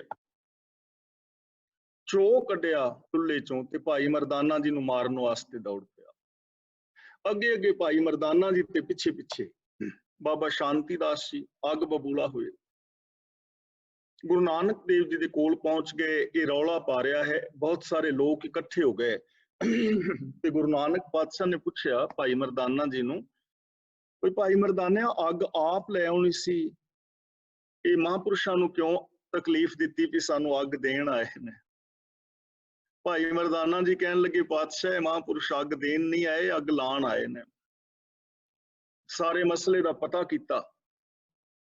ਇਹ ਬੋਲ ਰਿਹਾ ਸੀ ਉੱਚੀ ਉੱਚੀ ਕਿ ਇਸ ਨੀਚ ਨੇ ਮੇਰੇ ਚੌਂਕੇ ਦੇ ਅੰਦਰ ਪਰਛਾਵਾਂ ਪਾ ਕੇ ਮੇਰੇ ਚੌਂਕੇ ਨੂੰ, ਮੇਰੇ ਲੰਗਰ ਨੂੰ ਅਪਵਿੱਤਰ ਕਰ ਦਿੱਤਾ।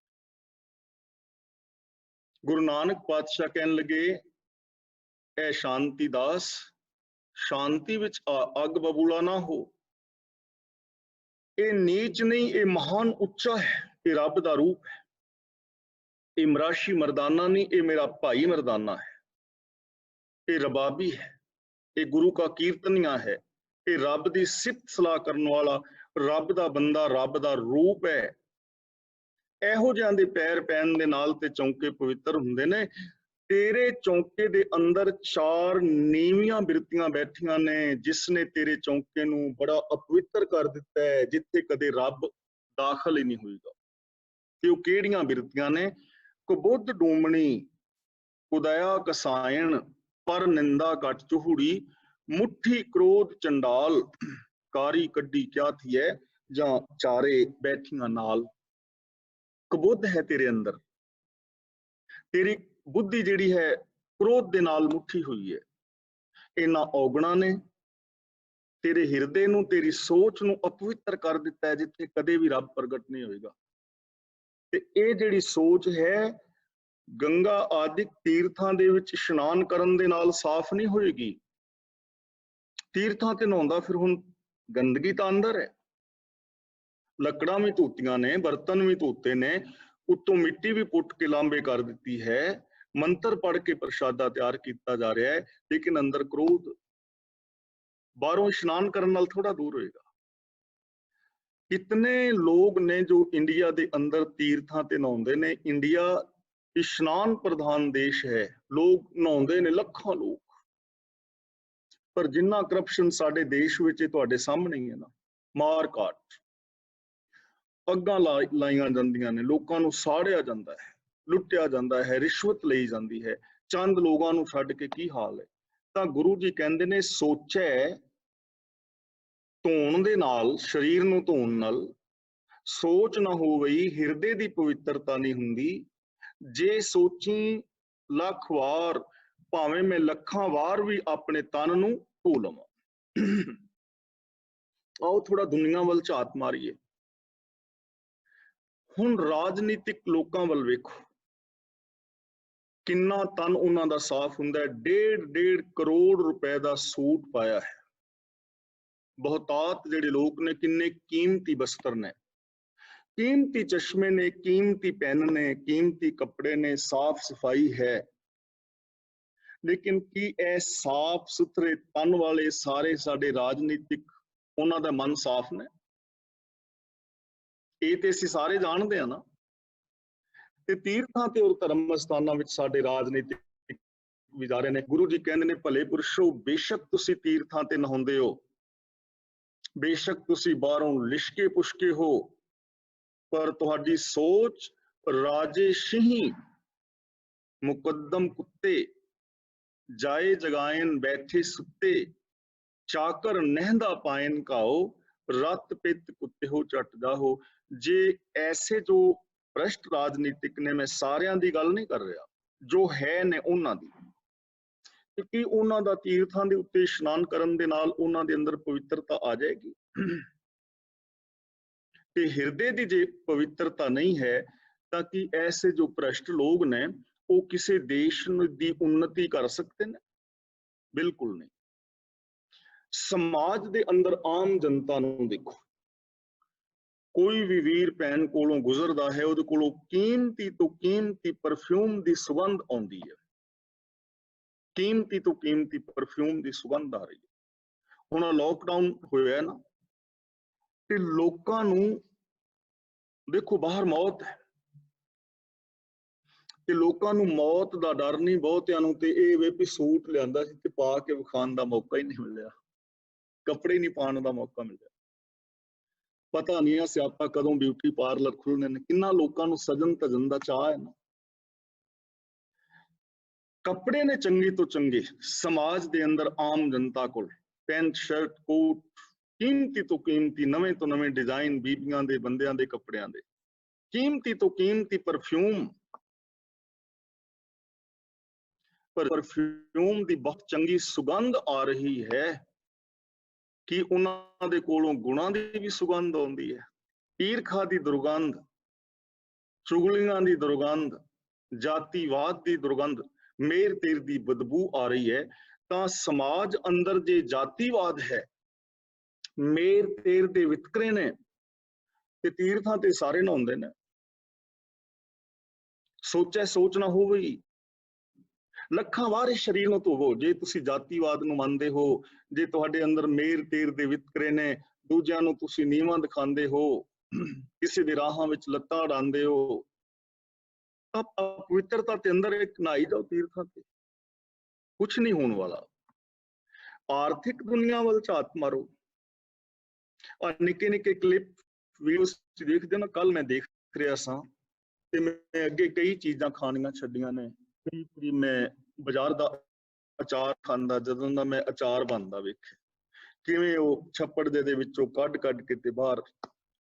ਕੱਲ ਦੇਖਿਆ ਹੈ ਮਟਰੀ ਬਣਾ ਰਹੇ ਨੇ ਤੇ ਕਿਵੇਂ ਗੰਦੇ ਥਾਂ ਦੇ ਉੱਤੇ ਤੇ ਪੈਰਾਂ ਦੇ ਨਾਲ ਉਹਨੂੰ ਲਤਾੜ ਰਹੇ ਨੇ ਤੇ ਉਸ ਦੇ ਨਾਲ ਮਟਰੀ ਤਿਆਰ ਹੋਣੀ ਹੈ। ਸਿਰਫ ਪੈਸਾ ਕਮਾ ਰਹੇ ਨੇ। ਗੰਦਗੀ, ਕਿੰਨੇ ਗੰਦੇ ਢੰਗ ਦੇ ਨਾਲ ਇਹ ਚੀਜ਼ਾਂ ਬਣਾਈਆਂ ਜਾਂਦੀਆਂ ਨੇ।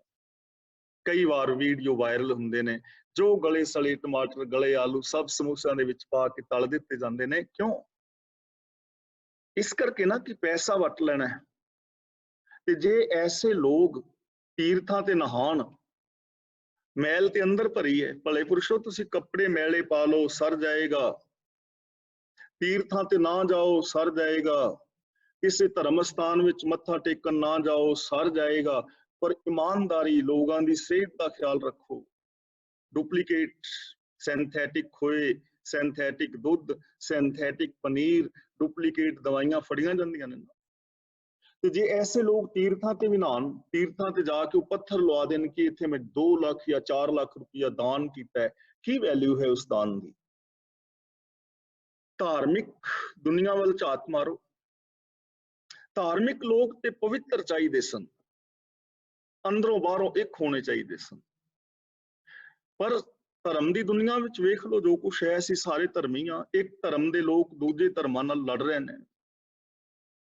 ਆਪਣੇ ਹੀ ਧਰਮ ਦੇ ਲੋਕ ਆਪਣੇ ਹੀ ਧਰਮ ਦੇ ਲੋਕਾਂ ਦਾ ਸਿਰ ਪਾੜ ਰਹੇ ਨੇ, ਪੱਗਾਂ ਲਾ ਰਹੇ ਨੇ। ਤੇ ਤੀਰਥਾਂ ਤੇ ਸਾਰੇ ਨਹਾਉਂਦੇ ਨੇ ਨਾ। ਮੈਲ ਤੇ ਅੰਦਰ ਭਰੀ ਪਈ ਹੈ। ਜਿੰਨਾ ਮਰਜ਼ੀ ਧੋ ਲਓ ਸਰੀਰ ਨੂੰ, ਨਹਾ ਲਓ, ਕੀ ਹੋਏਗਾ? ਫਿਰ ਜੋ ਧਰਮ ਪੁਜਾਰੀ ਨੇ, ਜਿਨ੍ਹਾਂ ਵਿੱਚ ਮੈਂ ਖੁਦ ਸ਼ਾਮਲ ਹਾਂ, ਸਾਡੇ ਸੰਤ ਸਾਧ ਬਾਬੇ ਨੇ ਇੰਡੀਆ ਦੇ ਅੰਦਰ 72,65,000 ਸੰਤ ਨੇ, ਕਰੀਬ ਲਗਭਗ 1,65,000 ਸਾਡੇ ਸਿੱਖਾਂ ਦੇ ਨੇ ਤੇ 71 ਲੱਖ ਹਿੰਦੂ ਵੀਰਾਂ ਦੇ ਨੇ। ਇਹਨੇ ਬਾਬੇ, ਉਹ ਤਾਂ ਪਵਿੱਤਰ ਹੋਣੇ ਚਾਹੀਦੇ ਸੀ ਨਾ। ਉਹਨਾਂ ਕੋਲ ਤਾਂ ਬਿਲਕੁਲ ਸੱਚ ਚਾਹੀਦਾ ਸੀ, ਅੰਦਰੋਂ ਸੱਚੇ ਚਾਹੀਦੇ ਸਨ। ਘੱਟ ਤੋਂ ਘੱਟ ਇਹ ਤਾਂ ਸੱਚੇ ਚਾਹੀਦੇ ਸਨ ਨਾ। ਤੇ ਲੋਕਾਂ ਨੂੰ ਆਸ਼ੀਰਵਾਦ ਦਿੰਦੇ ਸਨ ਕਿ ਸਾਡੇ ਆਸ਼ੀਰਵਾਦ ਦੇ ਨਾਲ ਤੁਹਾਡੇ ਰੋਗ ਕੱਟੇ ਜਾਣਗੇ। ਬਾਬਾ ਜੀ ਦੇ ਆਸ਼ੀਰਵਾਦ ਦੇ ਨਾਲ ਬੱਚੇ ਹੁੰਦੇ ਨੇ। ਫਲਾਂ ਬਾਬਾ ਜੀ ਨੇ ਤੇ ਜੀ ਸੁਨਾਮੀ ਲਹਿਰਾਂ ਰੋਕ ਦਿੱਤੀਆਂ ਸਨ। ਫਲਾਂ ਬਾਬਾ ਜੀ ਦੀ ਕਿਰਪਾ ਦੇ ਨਾਲ ਤੇ ਲਹਿਰਾਂ ਵਹਿਰਾਂ ਹੋ ਜਾਂਦੀਆਂ ਨੇ, ਧਨ ਆਦਿਕ ਆ ਜਾਂਦਾ ਹੈ, ਲੋਕਾਂ ਦੀਆਂ ਬਿਮਾਰੀਆਂ ਕੱਟੀਆਂ ਜਾਂਦੀਆਂ। ਤੇ ਹੁਣ ਕਰੋਨਾ ਨੇ ਪਰਦੇ ਫਾਸ਼ ਕਰ ਦਿੱਤੇ। ਕੋਈ ਕਰੋਨਾ ਵਾਲਾ ਮਰੀਜ਼ ਜਾ ਕੇ ਕਹੋ ਬਾਬਾ ਜੀ ਨੂੰ, ਬਾਬਾ ਜੀ ਮੈਂ ਤੁਹਾਡੇ ਚਰਨ ਛੂਹਣੇ ਨੇ, ਮੈਂ ਤੁਹਾਡੇ ਪੈਰ ਚੁੰਮਣੇ ਚਾਹਨਾ, ਮੈਨੂੰ ਕਰੋਨਾ ਹੋਇਆ ਹੈ, ਬਾਬਾ ਡਾਡਾ ਮਾਰ ਕੇ ਭੱਜੇਗਾ। ਇਹਨਾਂ ਨੂੰ ਤੇ ਝੂਠ ਨਹੀਂ ਸੀ ਬੋਲਣਾ ਚਾਹੀਦਾ ਨਾ। ਇਹਨਾਂ ਨੂੰ ਕਹਿਣਾ ਚਾਹੀਦਾ ਸੀ ਸਾਡੇ ਕੋਲ ਕੋਈ ਕਰਾਮਾਤ ਨਹੀਂ ਯਾਰ, ਅਸੀਂ ਪੁੱਤਰ ਨਹੀਂ ਦੇ ਸਕਦੇ, ਅਸੀਂ ਤਾਂ ਘਰੋਂ ਭਗੌੜੇ ਆ, ਕੰਮਕਾਰ ਨਹੀਂ ਸਾਂ ਕਰ ਸਕਦੇ, ਬਾਬੇ ਬਣ ਗਏ, ਕਹਿਣਾ ਚਾਹੀਦਾ ਸੀ। ਪਰ ਨਹੀਂ ਨਾ, ਪਰਦਾ ਫਾਸ਼ ਹੋ ਗਿਆ। ਹੁਣ ਜੋ ਹੋਰ ਸਾਡੇ ਵਰਗੇ ਲੋਕ ਨੇ, ਉਹ ਕਹਿੰਦੇ ਸਨ ਨਾ ਵੀ ਤੁਸੀਂ ਇਹ ਕੰਮ ਕਰੋ ਤੇ ਇੰਜ ਪਾਠ ਕਰਾਓ ਤੇ ਇਹ ਕਰ ਲਓ ਤੇ ਤੁਹਾਡੇ ਰੋਗ ਕੱਟੇ ਜਾਣਗੇ। ਹੁਣ ਸਾਨੂੰ ਕਹੋ ਵੀ ਕਰੋ ਭਾਈ ਜੀ ਪਾਠ ਤੇ ਕਰੋਨਾ ਹੀ ਦੂਰ ਕਰ ਦਿਓ, ਆ ਗਈ ਨਾ ਪ੍ਰੋਬਲਮ। ਸਾਨੂੰ ਕਹਿਣਾ ਚਾਹੀਦਾ ਸੀ ਨਾ ਕਿ ਬਾਣੀ ਜੀਵਨ ਜੀਣ ਵਾਸਤੇ ਹੈ, ਰੱਬ ਦੇ ਨਿਯਮ ਨੂੰ ਕੋਈ ਨਹੀਂ ਬਦਲ ਸਕਦਾ, ਕਿਸੇ ਢੰਗ ਨਾਲ ਨਹੀਂ ਬਦਲ ਸਕਦਾ। ਲੇਕਿਨ ਬਾਹਰੋਂ ਅਸੀਂ ਵੀ ਨਾ ਰਹੇ ਹਾਂ, ਬਾਬੇ ਵੀ ਨਾ ਰਹੇ ਨੇ, ਤੁਸੀਂ ਵੀ ਸਾਰੇ ਨਾ ਰਹੇ ਹੋ, ਕਿੱਥੇ ਗਿਆਨ ਆਉਣਾ। ਇਸ ਲਈ ਗੁਰੂ ਜੀ ਕਹਿੰਦੇ ਨੇ ਜਲ ਕੈ ਮੱਜਨ ਜੇ ਗਤ ਹੋਵੇ, ਨਿਤ ਨਿਤ ਮੇਂਢਕ ਨਾਵੇਂ, ਜੈਸੇ ਮੇਂਢਕ ਤੈਸੇ ਓਏ ਨਰ, ਫਿਰ ਜੂਨੀ ਆਵੇ। ਪਾਣੀ ਦੇ ਅੰਦਰ ਨਹਾਉਣ ਨਾਲ ਜੇ ਕੋਈ ਕਵੇ ਨਾ ਮੇਰੀ ਪਵਿੱਤਰਤਾ ਹੋ ਜਾਂਦੀ ਹੈ, ਤੀਰਥਾਂ ਤੇ ਨਹਾਇਆ ਮੁਕਤੀ ਹੋ ਜਾਂਦੀ ਹੈ, ਤਾਂ ਭਗਤ ਕਬੀਰ ਜੀ ਤਰਕ ਦੇ ਰਹੇ ਨੇ। ਉਹ ਕਹਿੰਦੇ ਨੇ ਡੱਡੂ ਕਿਉਂ ਨਹੀਂ ਮੁਕਤ ਹੋਏ, ਡੱਡੂ ਰੋਜ਼ ਪਾਣੀ ਵਿੱਚ ਹੀ ਰਹਿੰਦੇ ਨੇ, ਮੱਛੀਆਂ ਪਾਣੀ ਵਿੱਚ ਨੇ। ਫਿਰ ਤੇ ਜਿਹੜੀਆਂ ਮੱਛੀਆਂ ਔਰ ਡੱਡੂ ਤੀਰਥਾਂ ਦੇ ਵਿੱਚ ਨੇ ਉਹ ਤੇ ਸਿੱਧੀਆਂ ਉੱਡਦੀਆਂ ਦਿਸਣੀਆਂ ਚਾਹੀਦੀਆਂ ਨੇ ਸਾਨੂੰ ਸਵਰਗ ਨੂੰ ਜਾਂਦੀਆਂ, ਪਰ ਨਹੀਂ ਨਾ ਗਈਆਂ, ਡੱਡੂ ਡੱਡੂ ਹੀ ਨੇ, ਗੰਦਗੀ ਖਾ ਰਹੇ ਨੇ ਪਾਣੀ ਵਿੱਚ। ਹੋਰ ਗੁਰਦੇਵ ਨੇ ਬਚਨ ਕੀਤਾ ਹੈ, ਤੀਰਥ ਜਾਓ ਤਾਂ ਹੋਂ ਕਰਤੇ, ਤੀਰਥਾਂ ਤੇ ਜਾਓ ਤਾਂ ਉੱਥੇ ਵੀ ਲੋਕਾਂ ਦੇ ਅੰਦਰ ਹਉਮੈ ਹੈ। ਉੱਥੇ ਵਸਣ ਵਾਲੇ ਲੋਕ ਜੋ ਤੀਰਥਾਂ ਦੇ ਕਿਨਾਰਿਆਂ ਤੇ ਸ਼ਹਿਰ ਵਸੇ ਨੇ, ਉੱਥੋਂ ਦੇ ਲੋਕ ਤਾਂ ਸਾਰੇ ਬੜੇ ਇਮਾਨਦਾਰ ਹੋਣੇ ਚਾਹੀਦੇ ਸੀ, ਪਰ ਜਿਹੜੀ ਗੜਵੀ ਤੁਹਾਨੂੰ ਤੁਹਾਡੇ ਸ਼ਹਿਰ ਦੇ ਵਿੱਚ ਲੋਟਾ 150 ਰੁਪਏ ਦਾ ਮਿਲਦਾ ਹੈ, ਹਰਿਦੁਆਰ ਜਾ ਕੇ ਪੁੱਛੋਗੇ 300 ਦਾ ਮਿਲੇਗਾ, ਕੀਰਤਪੁਰ ਪੁੱਛ ਲਓ 250 300 ਦਾ ਮਿਲੇਗਾ। ਅਸੀਂ ਗਏ ਸੀ, ਇੱਕ ਬੱਚੀ ਨੂੰ ਅੰਮ੍ਰਿਤ ਛਕਾਣਾ ਸੀ ਇੱਥੇ ਅਨੰਦਪੁਰ ਸਾਹਿਬ, ਉਹ ਮਲੇਸ਼ੀਆ ਤੋਂ ਸੀ ਕੁੜੀ, ਤੇ ਹੈ ਸੀ ਮਲੇਸ਼ੀਅਨ, ਤੇ ਉਹ ਮੇਰੇ ਸੰਪਰਕ ਵਿੱਚ ਸੀ ਤੇ ਗੁਰਬਾਣੀ ਦੀ ਉਸਨੂੰ ਜਾਣਕਾਰੀ ਜਿੰਨੀ ਕੁ ਮੈਂ ਦੇ ਸਕਿਆ ਉਸਨੂੰ ਜਾਣਕਾਰੀ ਦਿੱਤੀ, ਤੇ ਕੁਝ ਇੰਗਲਿਸ਼ ਦੀਆਂ ਕਿਤਾਬਾਂ ਉਸਨੂੰ ਪੰਜਾਬੀ ਦੀਆਂ ਦਿੱਤੀਆਂ, ਉਸਨੇ ਪੰਜਾਬੀ ਪੜ੍ਹੀ, ਸਿੱਖ ਕਲਚਰ ਨੂੰ ਸਮਝਿਆ ਤੇ ਉਹਨੇ ਸਿੱਖ ਧਰਮ ਅਪਣਾ ਲਿਆ। ਅੰਮ੍ਰਿਤ ਛਕਣ ਵਾਸਤੇ ਕੁੜੀ ਉਹ ਤਿਆਰ ਹੋ ਗਈ, ਸਾਡਾ ਸਾਰਾ ਪਰਿਵਾਰ ਸੀ ਨਾਲ ਗਏ। ਉੱਥੇ ਕਿਰਪਾਨ ਜਾ ਕੇ ਪੁੱਛੀ, ਅੰਮ੍ਰਿਤ ਛਕਣਾ ਸੀ ਉਸਨੇ, ਤੇ ਕਿਰਪਾਨ ਉਸਨੇ ਦੱਸੀ 350 ਦੀ। ਹੁਣ 350 ਮੈਂ ਕੱਢ ਕੇ ਦੇਣ ਲੱਗਾ ਤੇ ਉਹ ਕੁੜੀ ਇੰਗਲਿਸ਼ ਵਿੱਚ ਕੁਝ ਗੱਲਾਂ ਕਰਨ ਲੱਗੀ ਸਾਡੀ ਨੂੰਹ ਰਾਣੀ ਨਾਲ, ਤੇ ਉਹਨੇ ਵੇਖਿਆ ਵੀ ਇਹ ਕੁੜੀ ਤੇ ਬਾਹਰੋਂ ਆਈ, ਕਹਿੰਦਾ ਸੌਰੀ ਭਾਜੀ ਮੈਂ ਗਲਤ ਰੇਟ ਦੱਸ ਗਿਆ, 950 ਦੀ ਹੈ। 600 ਰੁਪਇਆ ਨਾਲ ਦੇ ਨਾਲ, ਹਾਲਾਂਕਿ ਮੈਂ ਉੱਥੋਂ ਦਾ ਰਹਿਣ ਵਾਲਾ ਸਾਰਾ, 350 ਵਾਲੀ ਕਿਰਪਾਨ ਤੇ 950 ਦੇ ਕੇ ਕਿਰਪਾਨ। ਉਹ ਕਹਿੰਦਾ ਵੀ ਹੁਣ ਨੂੰ ਕੋਈ ਕੁੜੀ ਨੂੰ ਕੀ ਹੋਇਆ, ਮੈਂ ਕਿਹਾ ਕੁੜੀਏ 650 ਤੇਰੇ ਇੰਗਲਿਸ਼ ਦਾ, ਤਾਂ ਕੀ ਕਰੋਗੇ, ਤੀਰਥਾਂ ਤੇ ਨਾਤਾ ਉਹ ਸਵਾਰ ਸਕਦਾ। ਇਸ ਲਈ ਗੁਰੂ ਜੀ ਕਹਿੰਦੇ ਨੇ ਪਾਣੀ ਦੇ ਨਹਾਉਣ ਨਾਲ, ਬਾਹਰੀ ਸ਼ੋ ਸ਼ਪਤੇ ਦੇ ਨਾਲ ਜੇ ਪਵਿੱਤਰਤਾ ਹੁੰਦੀ ਹੋਵੇ ਤੇ ਦੁਨੀਆ ਦਾ ਹਰ ਇਨਸਾਨ ਪਵਿੱਤਰ ਚਾਹੀਦਾ ਹੈ। ਇਸ ਲਈ ਤੀਰਥਾਂ ਤੇ ਨਹਾਉਣ ਦੇ ਨਾਲ ਬਿਲਕੁਲ ਪਵਿੱਤਰਤਾ ਨਹੀਂ ਹੁੰਦੀ, ਬਿਲਕੁਲ ਮੁਕਤੀ ਨਹੀਂ ਹੁੰਦੀ।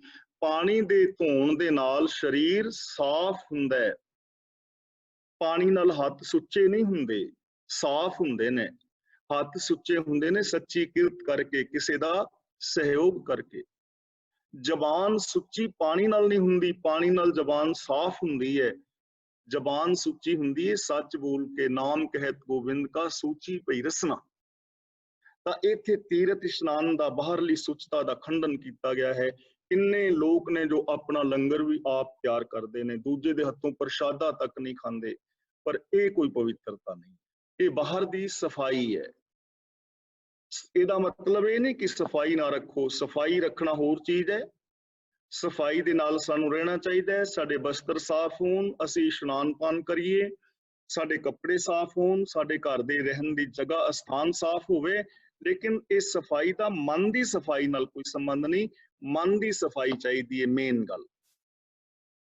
ਦੂਜਾ ਸਾਧਨ ਗੁਰੂ ਜੀ ਕਹਿ ਰਹੇ ਨੇ, ਚੁੱਪੈ ਚੁੱਪ ਨਾ ਹੋਵਈ ਜੇ ਲਾਏ ਰਹਾ ਲਿਵਤਾਰ। ਇਹਨੂੰ ਰਹਾ ਨਹੀਂ ਪੜਨਾ, ਰਹਾ ਪੜਨਾ ਹੈ, ਰਹਾ।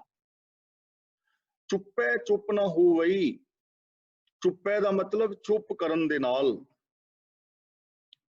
ਚੁੱਪ ਨਾ ਹੋਵਈ ਮਨ ਚੁੱਪ ਨਹੀਂ ਹੁੰਦਾ, ਮਨ ਦੀ ਸ਼ਾਂਤੀ ਨਹੀਂ ਪੈਦਾ ਹੁੰਦੀ। ਜੇ ਲਾਏ ਰਹਾ ਲਿਵਤਾਰ, ਲਿਵਤਾਰ ਦਾ ਮਤਲਬ ਲਗਾਤਾਰ ਮੈਂ ਸਮਾਧੀ ਲਾਈ ਰੱਖਾਂ, ਲਿਵ ਲਾਈ ਰੱਖਾਂ। ਲੋਕ ਬੈਠੇ ਨੇ ਨਾ ਬੰਦ ਕਰਕੇ ਅੱਖਾਂ, ਸਮਾਧੀਆਂ ਲਾ ਰਹੇ ਨੇ ਕਿ ਬਾਬਾ ਜੀ ਸਮਾਧੀ ਵਿੱਚ ਨੇ, ਪਰ ਗੁਰੂ ਜੀ ਕਹਿੰਦੇ ਨੇ ਸਮਾਧੀ ਬੇਸ਼ੱਕ ਲਗਾਤਾਰ ਮੈਂ ਲਗਾਈ ਰੱਖਾਂ, ਲਗਾਤਾਰ। ਸਮਾਧੀਆਂ ਲਾਉਣ ਦੇ ਨਾਲ, ਮੌਨ ਧਾਰਨ ਕਰਨ ਦੇ ਨਾਲ ਮਨ ਚੁੱਪ ਨਹੀਂ ਹੁੰਦਾ। ਹੁਣ ਦੇਖੋ, ਇੱਕ ਬਹੁਤ ਸੱਚਾਈ ਮੈਂ ਕੌੜੀ ਆਪ ਦੇ ਸਾਹਮਣੇ ਬਿਆਨ ਕਰਨ ਲੱਗਾ, ਔਰ ਮੈਂ ਤਾਂ ਕਰ ਰਿਹਾ ਕਿਉਂਕਿ ਤੁਸੀਂ ਗੁਰਬਾਣੀ ਨੂੰ ਠੀਕ ਢੰਗ ਦੇ ਨਾਲ ਸਮਝ ਰਹੇ ਹੋ। ਪਿਛਲੀਆਂ ਕਲਾਸਾਂ ਵਿੱਚ ਆਪਨੇ ਬਹੁਤ ਚੰਗਾ ਹੁੰਗਾਰਾ ਦਿੱਤਾ ਹੈ, ਔਰ ਅੱਜ ਮੈਂ, ਕਿਉਂਕਿ ਇੱਥੇ ਕਹਿਣਾ ਬਣਦਾ ਹੈ, ਜਦੋਂ ਅਸੀਂ ਬਾਣੀ ਪੜ੍ਹ ਰਹੇ ਹਾਂ, ਕਲਾਸ ਲਗਾ ਰਹੇ ਹਾਂ, ਤਾਂ ਇੱਥੇ ਸੱਚ ਬੋਲਣ ਦਾ ਫਰਜ਼ ਹੈ, ਔਰ ਸੱਚ ਬੋਲਣਾ ਚਾਹੀਦਾ ਹੈ। ਜ਼ਮੀਰ ਮਾਰ ਕੇ ਸੱਚ ਨੂੰ ਲੁਕਾਉਣਾ ਨਹੀਂ ਚਾਹੀਦਾ। ਹੁਣ ਸਾਨੂੰ ਕਿਹਾ ਜਾਂਦਾ ਨਾ, ਦਸਮ ਦੁਆਰ ਵਿੱਚ ਪ੍ਰਾਨ ਚੜਾਓ, ਦਸਮ ਦੁਆਰ ਵਿੱਚ ਤੁਹਾਨੂੰ ਜੋਤ ਦਿਸੇਗੀ। ਤਾਂ ਗੁਰੂ ਪਾਤਸ਼ਾਹ ਪਾਵਨ ਬਾਣੀ ਵਿੱਚ ਕੀ ਕਹਿੰਦੇ ਨੇ? ਕਹਿੰਦੇ ਨੇ, ਮਨ ਨਿਰਮਲ ਨਹੀਂ ਦਸਵੇਂ ਦੁਆਰ। ਇਹ ਪੰਕਤੀ ਆਪ ਨੋਟ ਕਰ ਲਓ ਜਿਨ੍ਹਾਂ ਕੋਲ ਕਾਪੀਆਂ ਹੈ ਨੇ। ਮਨ ਨਿਰਮਲ ਨਹੀਂ ਦਸਵੇਂ ਦੁਆਰ। ਦਸਵੇਂ ਦੁਆਰ ਵਿੱਚ ਪ੍ਰਾਨ ਚੜਾਉਣ ਦੇ ਨਾਲ ਮਨ ਪਵਿੱਤਰ ਨਹੀਂ ਹੁੰਦਾ। ਭ੍ਰਮ ਭ੍ਰਮ ਆਵੇ ਮੂੜਾ ਵਾਰੋ ਵਾਰ। ਮੂੜਾ ਦਾ ਮਤਲਬ ਮੂਰਖ। ਇਹ ਦਸਮ ਦੁਆਰ ਦੇ ਵਿੱਚ ਪ੍ਰਾਨ ਚੜਾਉਣ ਵਿੱਚ ਲੱਗਾ ਹੋਇਆ ਮੂਰਖ ਬੰਦਾ ਮੁੜ ਮੁੜ ਕੇ ਜੰਮਦਾ ਮਰਦਾ ਹੈ। ਗੁਰੂ ਜੀ ਇਹਨੂੰ ਮੂਰਖਤਾ ਕਹਿ ਰਹੇ ਨੇ, ਤੇ ਸਾਨੂੰ ਦਸਮ ਦੁਆਰ ਵਿੱਚ ਪ੍ਰਾਨ ਚੜਾਉਣ ਦੀਆਂ ਜੁਗਤੀਆਂ ਸਿਖਾਈਆਂ ਜਾ ਰਹੀਆਂ। ਇਹ ਯੋਗੀਆਂ ਦਾ ਕੰਮ ਹੈ, ਇਹ ਸਿੱਖ ਦਾ ਕੰਮ ਨਹੀਂ ਹੈ। ਚੁੱਪ ਰਹਿਣ ਦੇ ਨਾਲ ਮਨ ਚੁੱਪ ਨਹੀਂ ਹੁੰਦਾ। ਕਈ ਲੋਕ ਨੇ ਮੌਨੀ, ਮੈਂ ਕੈਸੇ ਬਾਬੇ ਨੂੰ ਜਾਣਦਾ ਹਾਂ, ਅੱਜ ਕੱਲ੍ਹ ਇਸ ਦੁਨੀਆ ਤੇ ਨਹੀਂ ਰਹੇ। 12 ਸਾਲ ਦਾ ਮੌਨ ਧਾਰਨ ਕੀਤਾ ਸੀ, 12 ਸਾਲ ਬੋਲਣਾ ਹੀ ਨਹੀਂ ਕਿਸੇ ਨਾਲ, ਜ਼ਬਾਨ ਤੇ ਨਹੀਂ ਬੋਲ ਰਹੀ। ਹੁਣ ਭੁੱਖ ਲੱਗੀ ਹੈ ਤੇ ਕਾਗਜ਼ ਦੇ ਉੱਤੇ ਲਿਖ ਕੇ ਦੇ ਰਿਹਾ ਹੈ ਕਿ ਅੱਜ ਰਾਇਤਾ ਪਾ ਲਓ ਤੇ ਅੱਜ ਨਾ ਮਟਰ ਪਨੀਰ ਬਣਾ ਲਿਆ। ਜੇ ਬੰਦਾ ਪੁੱਛੇ ਵੀ ਮਨ ਤੇ ਮਟਰ ਪਨੀਰ ਮੰਗਦਾ ਪਿਆ, ਲਿਖ ਕੇ ਦੇ ਦਿਓ, ਇਹਦੇ ਨਾਲ ਕੀ ਫਰਕ ਪੈਂਦਾ ਹੈ? ਅੱਜ ਨਾ ਭਾਈ ਸਾਹਿਬ ਵੀਰ ਹਰਨੇਕ ਸਿੰਘ ਸਾਹਮਣੇ ਬੈਠੇ ਨੇ ਤੇ ਕੁਝ ਮਾਇਆ ਦੇਣ ਆਏ ਸੀ, ਜੋ ਆਪ ਸੰਗਤਾਂ ਨੇ ਸੇਵਾ ਕੀਤੀ। ਤੇ ਮੈਨੂੰ ਕਹਿੰਦੇ ਵੀ ਅੱਜ ਕੱਲ੍ਹ ਕਰੋਨਾ ਵਾਲਾ ਚੱਕਰ ਤੇ ਮਾਇਆ। ਮੈਂ ਕਿਹਾ ਵੀ ਮੈਂ ਚਿਮਟਾ ਲੈ ਆਵਾਂ, ਅੰਦਰੋਂ ਚਿਮਟੇ ਨਾਲ ਫੜ ਲਾਂਗਾ, ਕਿਉਂਕਿ ਬਾਬੇ ਨਹੀਂ ਨਾ ਹੱਥ ਲਾਉਂਦੇ ਮਾਇਆ ਨੂੰ, ਚਿਮਟੇ ਨਾਲ ਫੜ ਲੈਂਦੇ ਨੇ। ਤਾਂ ਗੱਲ ਇਹ ਹੈ, ਇੱਕ ਬਾਬਾ ਦੀ ਮਾਇਆ ਉਹਨੂੰ ਕਾਫੀ ਸਾਰੀ ਹੋਈ ਤੇ ਚਿਮਟੇ ਨਾਲ ਚੁੱਕ ਚੁੱਕ ਕੇ ਥੈਲੇ ਵਿੱਚ ਪਾਵੇ। ਕਹਿੰਦਾ ਬਾਬਾ ਜੀ ਚਿਮਟੇ ਨਾਲ, ਕਹਿੰਦਾ ਵੀ ਅਸੀਂ ਮਹਾਂਪੁਰਸ਼ ਹੁੰਨੇ ਆ, ਮਾਇਆ ਨੂੰ ਹੱਥ ਨਹੀਂ ਲਾਉਂਦੇ, ਚਿਮਟੇ ਨਾਲ ਚੁੱਕ ਕੇ ਆਪਣੀ ਥੈਲੇ 'ਚ ਪਾ ਲਓ। ਤਾਂ ਹੁਣ ਚੁੱਪ ਕਰਨ ਦੇ ਨਾਲ ਕਦੇ ਵੀ ਮਨ ਚੁੱਪ ਨਹੀਂ ਹੁੰਦਾ। ਮਨ ਅੰਦਰੇ ਅੰਦਰ ਗਾਲਾਂ ਕੱਢ ਰਿਹਾ ਹੈ, ਅੰਦਰੇ ਅੰਦਰ ਕੁੜ ਰਿਹਾ ਹੈ। ਈਰਖਾ, ਦਵੇਸ਼, ਵੈਰ, ਵਿਰੋਧ, ਕਾਮ, ਕ੍ਰੋਧ, ਲੋਭ, ਮੋਹ, ਹੰਕਾਰ, ਚੁਗਲੀ, ਨਿੰਦਾ, ਝੂਠ, ਫਰੇਬ ਸਾਰੇ ਮਨ ਦੇ ਵਿੱਚ ਹੀ ਨੇ। ਤਾਂ ਇਹ ਸਮਾਧੀਆਂ ਲਾਉਣ ਦਾ ਗੁਰੂ ਜੀ ਨੇ ਖੰਡਨ ਕੀਤਾ ਹੈ। ਸਮਾਧੀਆਂ ਲਾਉਣ ਦਾ ਧਰਮ ਦੇ ਨਾਲ, ਰੱਬ ਦੇ ਨਾਲ ਕੋਈ ਦੂਰ ਦਾ ਵੀ ਸੰਬੰਧ ਨਹੀਂ। ਸਿੱਖ ਦੀ ਸਮਾਧੀ ਬੰਦ ਅੱਖਾਂ ਦੀ ਨਹੀਂ, ਖੁੱਲੀਆਂ ਅੱਖਾਂ ਦੀ ਹੈ। ਸਮਾਧੀ ਕਿਉਂ ਲਾ ਰਹੇ ਹੋ? ਰੱਬ ਨੂੰ ਵੇਖਣ ਵਾਸਤੇ ਨਾ। ਤੇ ਜੇ ਸਾਨੂੰ ਕੋਈ ਕਵੇ ਵੀ ਆਪਣੇ ਪਿਤਾ ਜੀ ਤੇਰੇ ਕੋਲ ਬੈਠੇ ਨੇ ਤੇ ਸਮਾਧੀ ਲਾ ਕੇ ਆਪਣੇ ਪਿਓ ਨੂੰ ਵੇਖ, ਤੇ ਉਹਨੇ ਕਹਿਣਾ ਮੈਂ ਬੇਵਕੂਫ ਹਾਂ, ਮੇਰਾ ਪਿਓ ਸਾਹਮਣੇ ਬੈਠਾ ਤੇ ਮੈਂ ਅੱਖਾਂ ਬੰਦ ਕਰਾਂ ਸਮਾਧੀ ਲਾਵਾਂ, ਮੈਂ ਬੇਵਕੂਫ ਹਾਂ ਕਿ ਤੂੰ ਪਾਗਲ ਹੈ? ਹੁਣ ਜਿਹੜਾ ਮੈਨੂੰ ਕਹੇ ਭਾਈ ਮੋਹਰ ਸਿੰਘ ਵੀ ਤੂੰ ਸਮਾਧੀ ਲਾ ਕੇ ਰੱਬ ਨੂੰ ਵੇਖ, ਤੇ ਮੈਨੂੰ ਕਹਿਣਾ ਪਵੇਗਾ ਜਾਂ ਤੇ ਮੈਂ ਬੇਵਕੂਫ ਹਾਂ ਜਾਂ ਤੂੰ ਬੇਵਕੂਫ। ਇੱਕ ਤੇ ਹੈ, ਗੁਰੂ ਜੀ ਤਾਂ ਕਹਿੰਦੇ ਨੇ ਘਟ ਘਟ ਮੈਂ ਹਰ ਜੂ ਬਸੈ। ਗੁਰੂ ਜੀ ਤਾਂ ਕਹਿੰਦੇ ਨੇ ਜੋ ਦਿਸੈ ਸੋ ਤੇਰਾ ਰੂਪ, ਵੀ ਜੋ ਦਿਸ ਰਿਹਾ ਹੈ ਤੇਰਾ ਹੀ ਰੂਪ ਹੈ। ਤੇ ਫਿਰ ਇੱਕ ਦੂਜੇ ਦੇ ਵਿੱਚ ਰੱਬ ਨੂੰ ਵੇਖਣ ਵਾਸਤੇ ਅੱਖਾਂ ਬੰਦ ਕਰਨ ਦੀ ਲੋੜ ਨਹੀਂ, ਅੱਖਾਂ ਖੋਲਣ ਦੀ ਲੋੜ ਹੈ। ਚੁੱਪ ਕਰਨ ਦੀ ਲੋੜ ਨਹੀਂ ਹੈ, ਬੋਲਣ ਦੀ ਲੋੜ ਹੈ। ਜੇ ਸਾਰੇ ਚੁੱਪ ਕਰਕੇ ਬਹਿ ਜਾਣ ਤੇ ਸਮਾਜ ਕਿਵੇਂ ਚੱਲੇਗਾ? ਜੇ ਟੀਚਰ ਸਮਾਧੀਆਂ ਲਗਾ ਲੈਣ ਤਾਂ ਬੱਚਿਆਂ ਨੂੰ ਕਿਵੇਂ ਪੜ੍ਹਾਉਣਗੇ? ਬੱਚਿਆਂ ਨੂੰ ਸਿੱਖਿਆ ਕਿਵੇਂ ਦੇਣਗੇ? ਡਾਕਟਰ, ਇੰਜੀਨੀਅਰ, ਵਿਗਿਆਨਿਕ ਕਿਵੇਂ ਬਣਨਗੇ? ਗੱਲ ਚੁੱਪ ਕਰਨ ਦੀ ਨਹੀਂ, ਗੱਲ ਬੋਲਣ ਦੀ ਹੈ। ਪਰ ਇਹ ਧਿਆਨ ਰੱਖਣਾ ਹੈ ਕੀ ਬੋਲਣਾ ਤੇ ਕੀ ਨਹੀਂ ਬੋਲਣਾ। ਬੋਲੀਏ ਸੱਚ ਧਰਮ, ਝੂਠ ਨਾ ਬੋਲੀਏ। ਜੋ ਗੁਰ ਦੱਸੈ ਵਾਟ ਮੁਰੀਦਾਂ ਜੋਲੀਏ। ਜਬ ਲਗ ਦੁਨੀਆ ਰਹੀ ਹੈ ਨਾਨਕ, ਕਿਛ ਸੁਣੀਏ ਕਿਛ ਕਹੀਏ। ਕੁਛ ਸੁਣੋ ਕੁਛ ਕਹੋ, ਕਿਸੇ ਦੀ ਦੁੱਖ ਤਕਲੀਫ ਸੁਣੋ, ਆਪਣੀ ਦੁੱਖ ਤਕਲੀਫ ਭਾਵਨਾਵਾਂ ਦੱਸੋ, ਇੱਕ ਦੂਜੇ ਦੇ ਦੁੱਖ ਤਕਲੀਫਾਂ ਨੂੰ ਦੂਰ ਕਰੋ, ਸੱਚ ਬੋਲੋ, ਪਿਆਰ ਦੇ ਨਾਲ ਬੋਲੋ। ਇਹ ਵਿਖਾਵੇ ਦੀਆਂ ਸਮਾਧੀਆਂ ਵਾਲਿਆਂ ਨੇ ਇਸ ਦੁਨੀਆ ਨੂੰ ਲੁੱਟਿਆ ਹੈ। ਤਾਂ ਗੁਰੂ ਪਾਤਸ਼ਾਹ ਜੀ ਦੂਜੀ ਗੱਲ ਕਰਦੇ ਨੇ, ਚੁੱਪ ਕਰਨ ਦੇ ਨਾਲ, ਮੌਨ ਧਾਰਨ ਕਰਨ ਦੇ ਨਾਲ, ਸਮਾਧੀਆਂ ਲਾਉਣ ਦੇ ਨਾਲ ਕਦੇ ਵੀ ਰੱਬ ਨਹੀਂ ਮਿਲਦਾ, ਕਦੇ ਵੀ ਮਨ ਦੀ ਸ਼ਾਂਤੀ ਨਹੀਂ ਆਉਂਦੀ। ਭੁੱਖਿਆਂ ਭੁੱਖ ਨਾ ਉਤਰੀ ਜੇ ਬੰਨਾ ਪੁਰੀਆਂ ਭਾਰ। ਇੱਥੇ ਪੁਰੀਆ ਨਹੀਂ ਪੜਨਾ, ਇਹਨੂੰ ਪੁਰੀਆਂ ਪੜਨਾ ਹੈ, ਕਿਉਂਕਿ ਗੁਰਬਾਣੀ ਵਿਆਕਰਨ ਮੁਤਾਬਕ ਜਦੋਂ ਅਸੀਂ ਕਿਸੇ ਨਾਉਨ ਨੂੰ ਕੰਨਾ ਲਗਾ ਕੇ ਬਹੁਵਚਨੀ ਬਣਾਉਂਦੇ ਆ ਤਾਂ ਉਸ ਦੇ ਨਾਲ ਬਿੰਦੀ ਦਾ ਉਚਾਰਨ ਹੋਏਗਾ। ਜਿਵੇਂ ਸ਼ਬਦ ਹੈ ਵੀਰ, ਤੇ ਮੈਂ ਹੁਣ ਵੀਰ ਦੇ ਨਾਲ ਕੰਨਾ ਲਾ ਕੇ ਉਹਨੂੰ ਸੰਬੋਧਨ ਵਾਚਕ ਬਣਾਵਾਂ ਤੇ ਮੈਂ ਕਹਾਂਗਾ ਵੀਰਾ ਮੈਨੂੰ ਪਾਣੀ ਫੜਾਈ, ਵੀਰਾ ਜੇ ਬਾਜ਼ਾਰ ਚੱਲਿਆ ਤੇ ਮੇਰੇ ਲਈ ਇਹ ਚੀਜ਼ ਲਈ ਆਵੀਂ, ਵੀਰਾ। ਜਦੋਂ ਕੰਨਾ ਲਾ ਕੇ ਸੰਬੋਧਨ ਵਾਚਕ ਬਣਾਉਂਦੇ ਆ ਉਦੋਂ ਬਿੰਦੀ ਨਹੀਂ ਲੱਗਦੀ। ਪਰ ਜੇ ਮੇਰੇ ਦੋ ਭਰਾਵਾਂ ਨੇ ਮੈਨੂੰ ਕੋਈ ਚੀਜ਼ ਦਿੱਤੀ ਹੋਵੇ, ਮੈਂ ਕਹਾਂ ਵੀ ਆ ਜਿਹੜੇ ਸਪੀਕਰ ਨੇ ਇਹ ਮੇਰੇ ਵੀਰਾਂ ਨੇ ਦਿੱਤੇ ਨੇ, ਵੀਰਾਂ। ਹੁਣ ਵੀਰ ਦੇ ਰਾਰੇ ਨਾਲ ਕੰਨਾ ਲਗਾਇਆ ਨਾ, ਉਹਨੂੰ ਬਹੁਵਚਨੀ ਬਣਾਇਆ ਤਾਂ ਬਿੰਦੀ ਲਾਵਾਂਗੇ ਵੀਰਾਂ। ਇੱਥੇ ਪੁਰੀ ਹੈ ਇੱਕ ਵਚਨ, ਇਹਨੂੰ ਬਹੁਵਚਨ ਬਣਾਉਣ ਲਈ ਪੜਾਂਗੇ ਪੁਰੀਆਂ। ਭੁੱਖਿਆਂ ਭੁੱਖ ਨਾ ਉਤਰੀ ਜੇ ਬੰਨਾ ਪੁਰੀਆਂ ਭਾਰ। ਭੁੱਖਿਆਂ ਦਾ ਮਤਲਬ ਭੁੱਖਿਆਂ ਰਹਿ ਕੇ, ਭੁੱਖ ਨਾ ਉਤਰੀ, ਕਦੇ ਵੀ ਭੁੱਖ ਨਹੀਂ ਉਤਰਦੀ। ਭੁੱਖਿਆਂ ਦਾ ਮਤਲਬ ਤ੍ਰਿਸ਼ਨਾ ਦੇ ਅਧੀਨ ਰਿਹਾ, ਕਿ ਜੇ ਮਨ ਦੇ ਅੰਦਰ ਤ੍ਰਿਸ਼ਨਾ ਹੋਵੇ, ਤ੍ਰਿਸ਼ਨਾ ਅੰਦਰੋਂ ਗਈ ਨਾ ਹੋਵੇ, ਤੇ ਪੁਰੀਆਂ ਭਾਰ ਦਾ ਮਤਲਬ ਪੂਰੀ ਦੁਨੀਆ ਦੇ ਪਦਾਰਥ ਮੈਂ ਪੰਡਾ ਬੰਨ ਲਵਾਂ ਤਾਂ ਭੁੱਖ ਤੇ ਤਾਂ ਵੀ ਨਹੀਂ ਉਤਰਨੀ। ਤੀਜਾ ਸਾਧਨ ਇਹ ਅਪਣਾਇਆ ਗਿਆ ਸੀ ਕਿ ਪਹਿਲਾਂ ਇਸ ਮਨ ਨੂੰ ਰਝਾ ਲਓ, ਜੋ ਮਨ ਮੰਗਦਾ ਦੇਈ ਜਾਓ ਤੇ ਮਨ ਰੱਜ ਜਾਏਗਾ, ਫਿਰ ਇਹ ਪਦਾਰਥਾਂ ਵੱਲੋਂ ਮੋਹ ਤੋੜ ਲਵੇਗਾ ਤੇ ਰੱਬ ਦੇ ਨਾਲ ਮਿਲ ਜਾਏਗਾ। ਇਹ ਸਾਧਨ ਹੋਰ ਖਤਰਨਾਕ ਹੈ। ਇਹ ਤੇ ਇੰਜ ਹੈ ਜਿਵੇਂ ਲੱਕੜਾਂ ਨੂੰ ਅੱਗ ਲੱਗ ਜਾਏ ਨਾ ਕਿਤੇ ਘਰ ਨੂੰ, ਤੇ ਲੋਕ ਆਣ ਕੇ ਸਲਾਹ ਦੇਣ ਵੀ ਇੰਜ ਕਰੋ, ਇਸ ਅੱਗ ਦੇ ਵਿੱਚ ਨਾ ਬਾਲਣ ਪਾਈ ਜਾਓ, ਹੋਰ ਬਾਲਣ ਸੁੱਟੋ, ਇਹਦੇ ਤੇ ਪੈਟਰੋਲ ਪਾਓ, ਮਿੱਟੀ ਦਾ ਤੇਲ ਪਾਓ, ਲੱਕੜਾਂ ਸੁੱਟੋ, ਘਾਸ ਫੂਸ ਸੁੱਟੋ। ਅੱਗ ਬਲ ਕੇ ਬਾਲਣ ਨੂੰ ਬਾਲ ਕੇ ਥੱਕ ਜਾਏਗੀ ਤੇ ਆਪੇ ਬੁੱਝ ਜਾਏਗੀ। ਬਾਲਣ ਬਾਲ ਕੇ ਰੱਜ ਜਾਏਗੀ ਤੇ ਫਿਰ ਆਪੇ ਬੁੱਝ ਜਾਏਗੀ।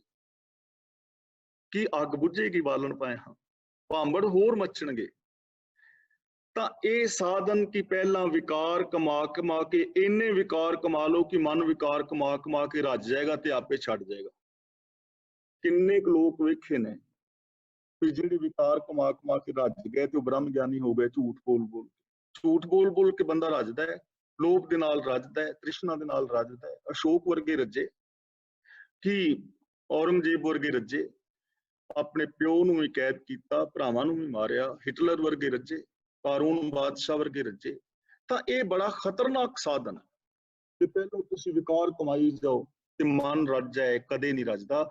ਭੁੱਖਿਆਂ ਦਾ ਮਤਲਬ ਤ੍ਰਿਸ਼ਨਾ ਦੇ ਅਧੀਨ ਰਿਹਾ, ਤ੍ਰਿਸ਼ਨਾ ਦੇ ਅਧੀਨ ਰਿਹਾ। ਭੁੱਖ ਨਾ ਉਤਰੀ, ਕਦੇ ਮਨ ਦੀ ਭੁੱਖ ਨਹੀਂ ਉਤਰਦੀ।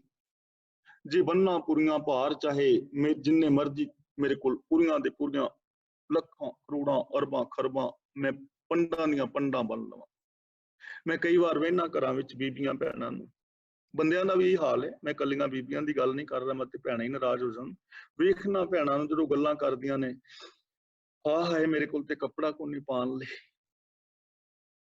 ਵਿਆਹ ਤੇ ਜਾਣਾ ਕੀ ਪਾਵਾਂ, ਪਾਉਣ ਲਈ ਕੱਪੜਾ ਕੋਈ ਨਹੀਂ। ਤੇ ਜਦੋਂ ਅਲਮਾਰੀ ਖੋਲਦੀਆਂ ਨੇ ਕੱਪੜੇ ਇੰਨੇ ਡਿੱਗਦੇ ਨੇ, ਫਿਰ ਪਤਾ ਨਹੀਂ ਲੱਗਦਾ ਪਿਆ ਵੀ ਹੁਣ ਪਾਵਾਂ ਕੀ। ਇਹ ਹਾਲ ਹੁੰਦਾ ਨਾ ਬੰਦਿਆਂ ਦਾ ਵੀ, ਬੀਬੀਆਂ ਦਾ ਵੀ ਇਹ ਹਾਲ।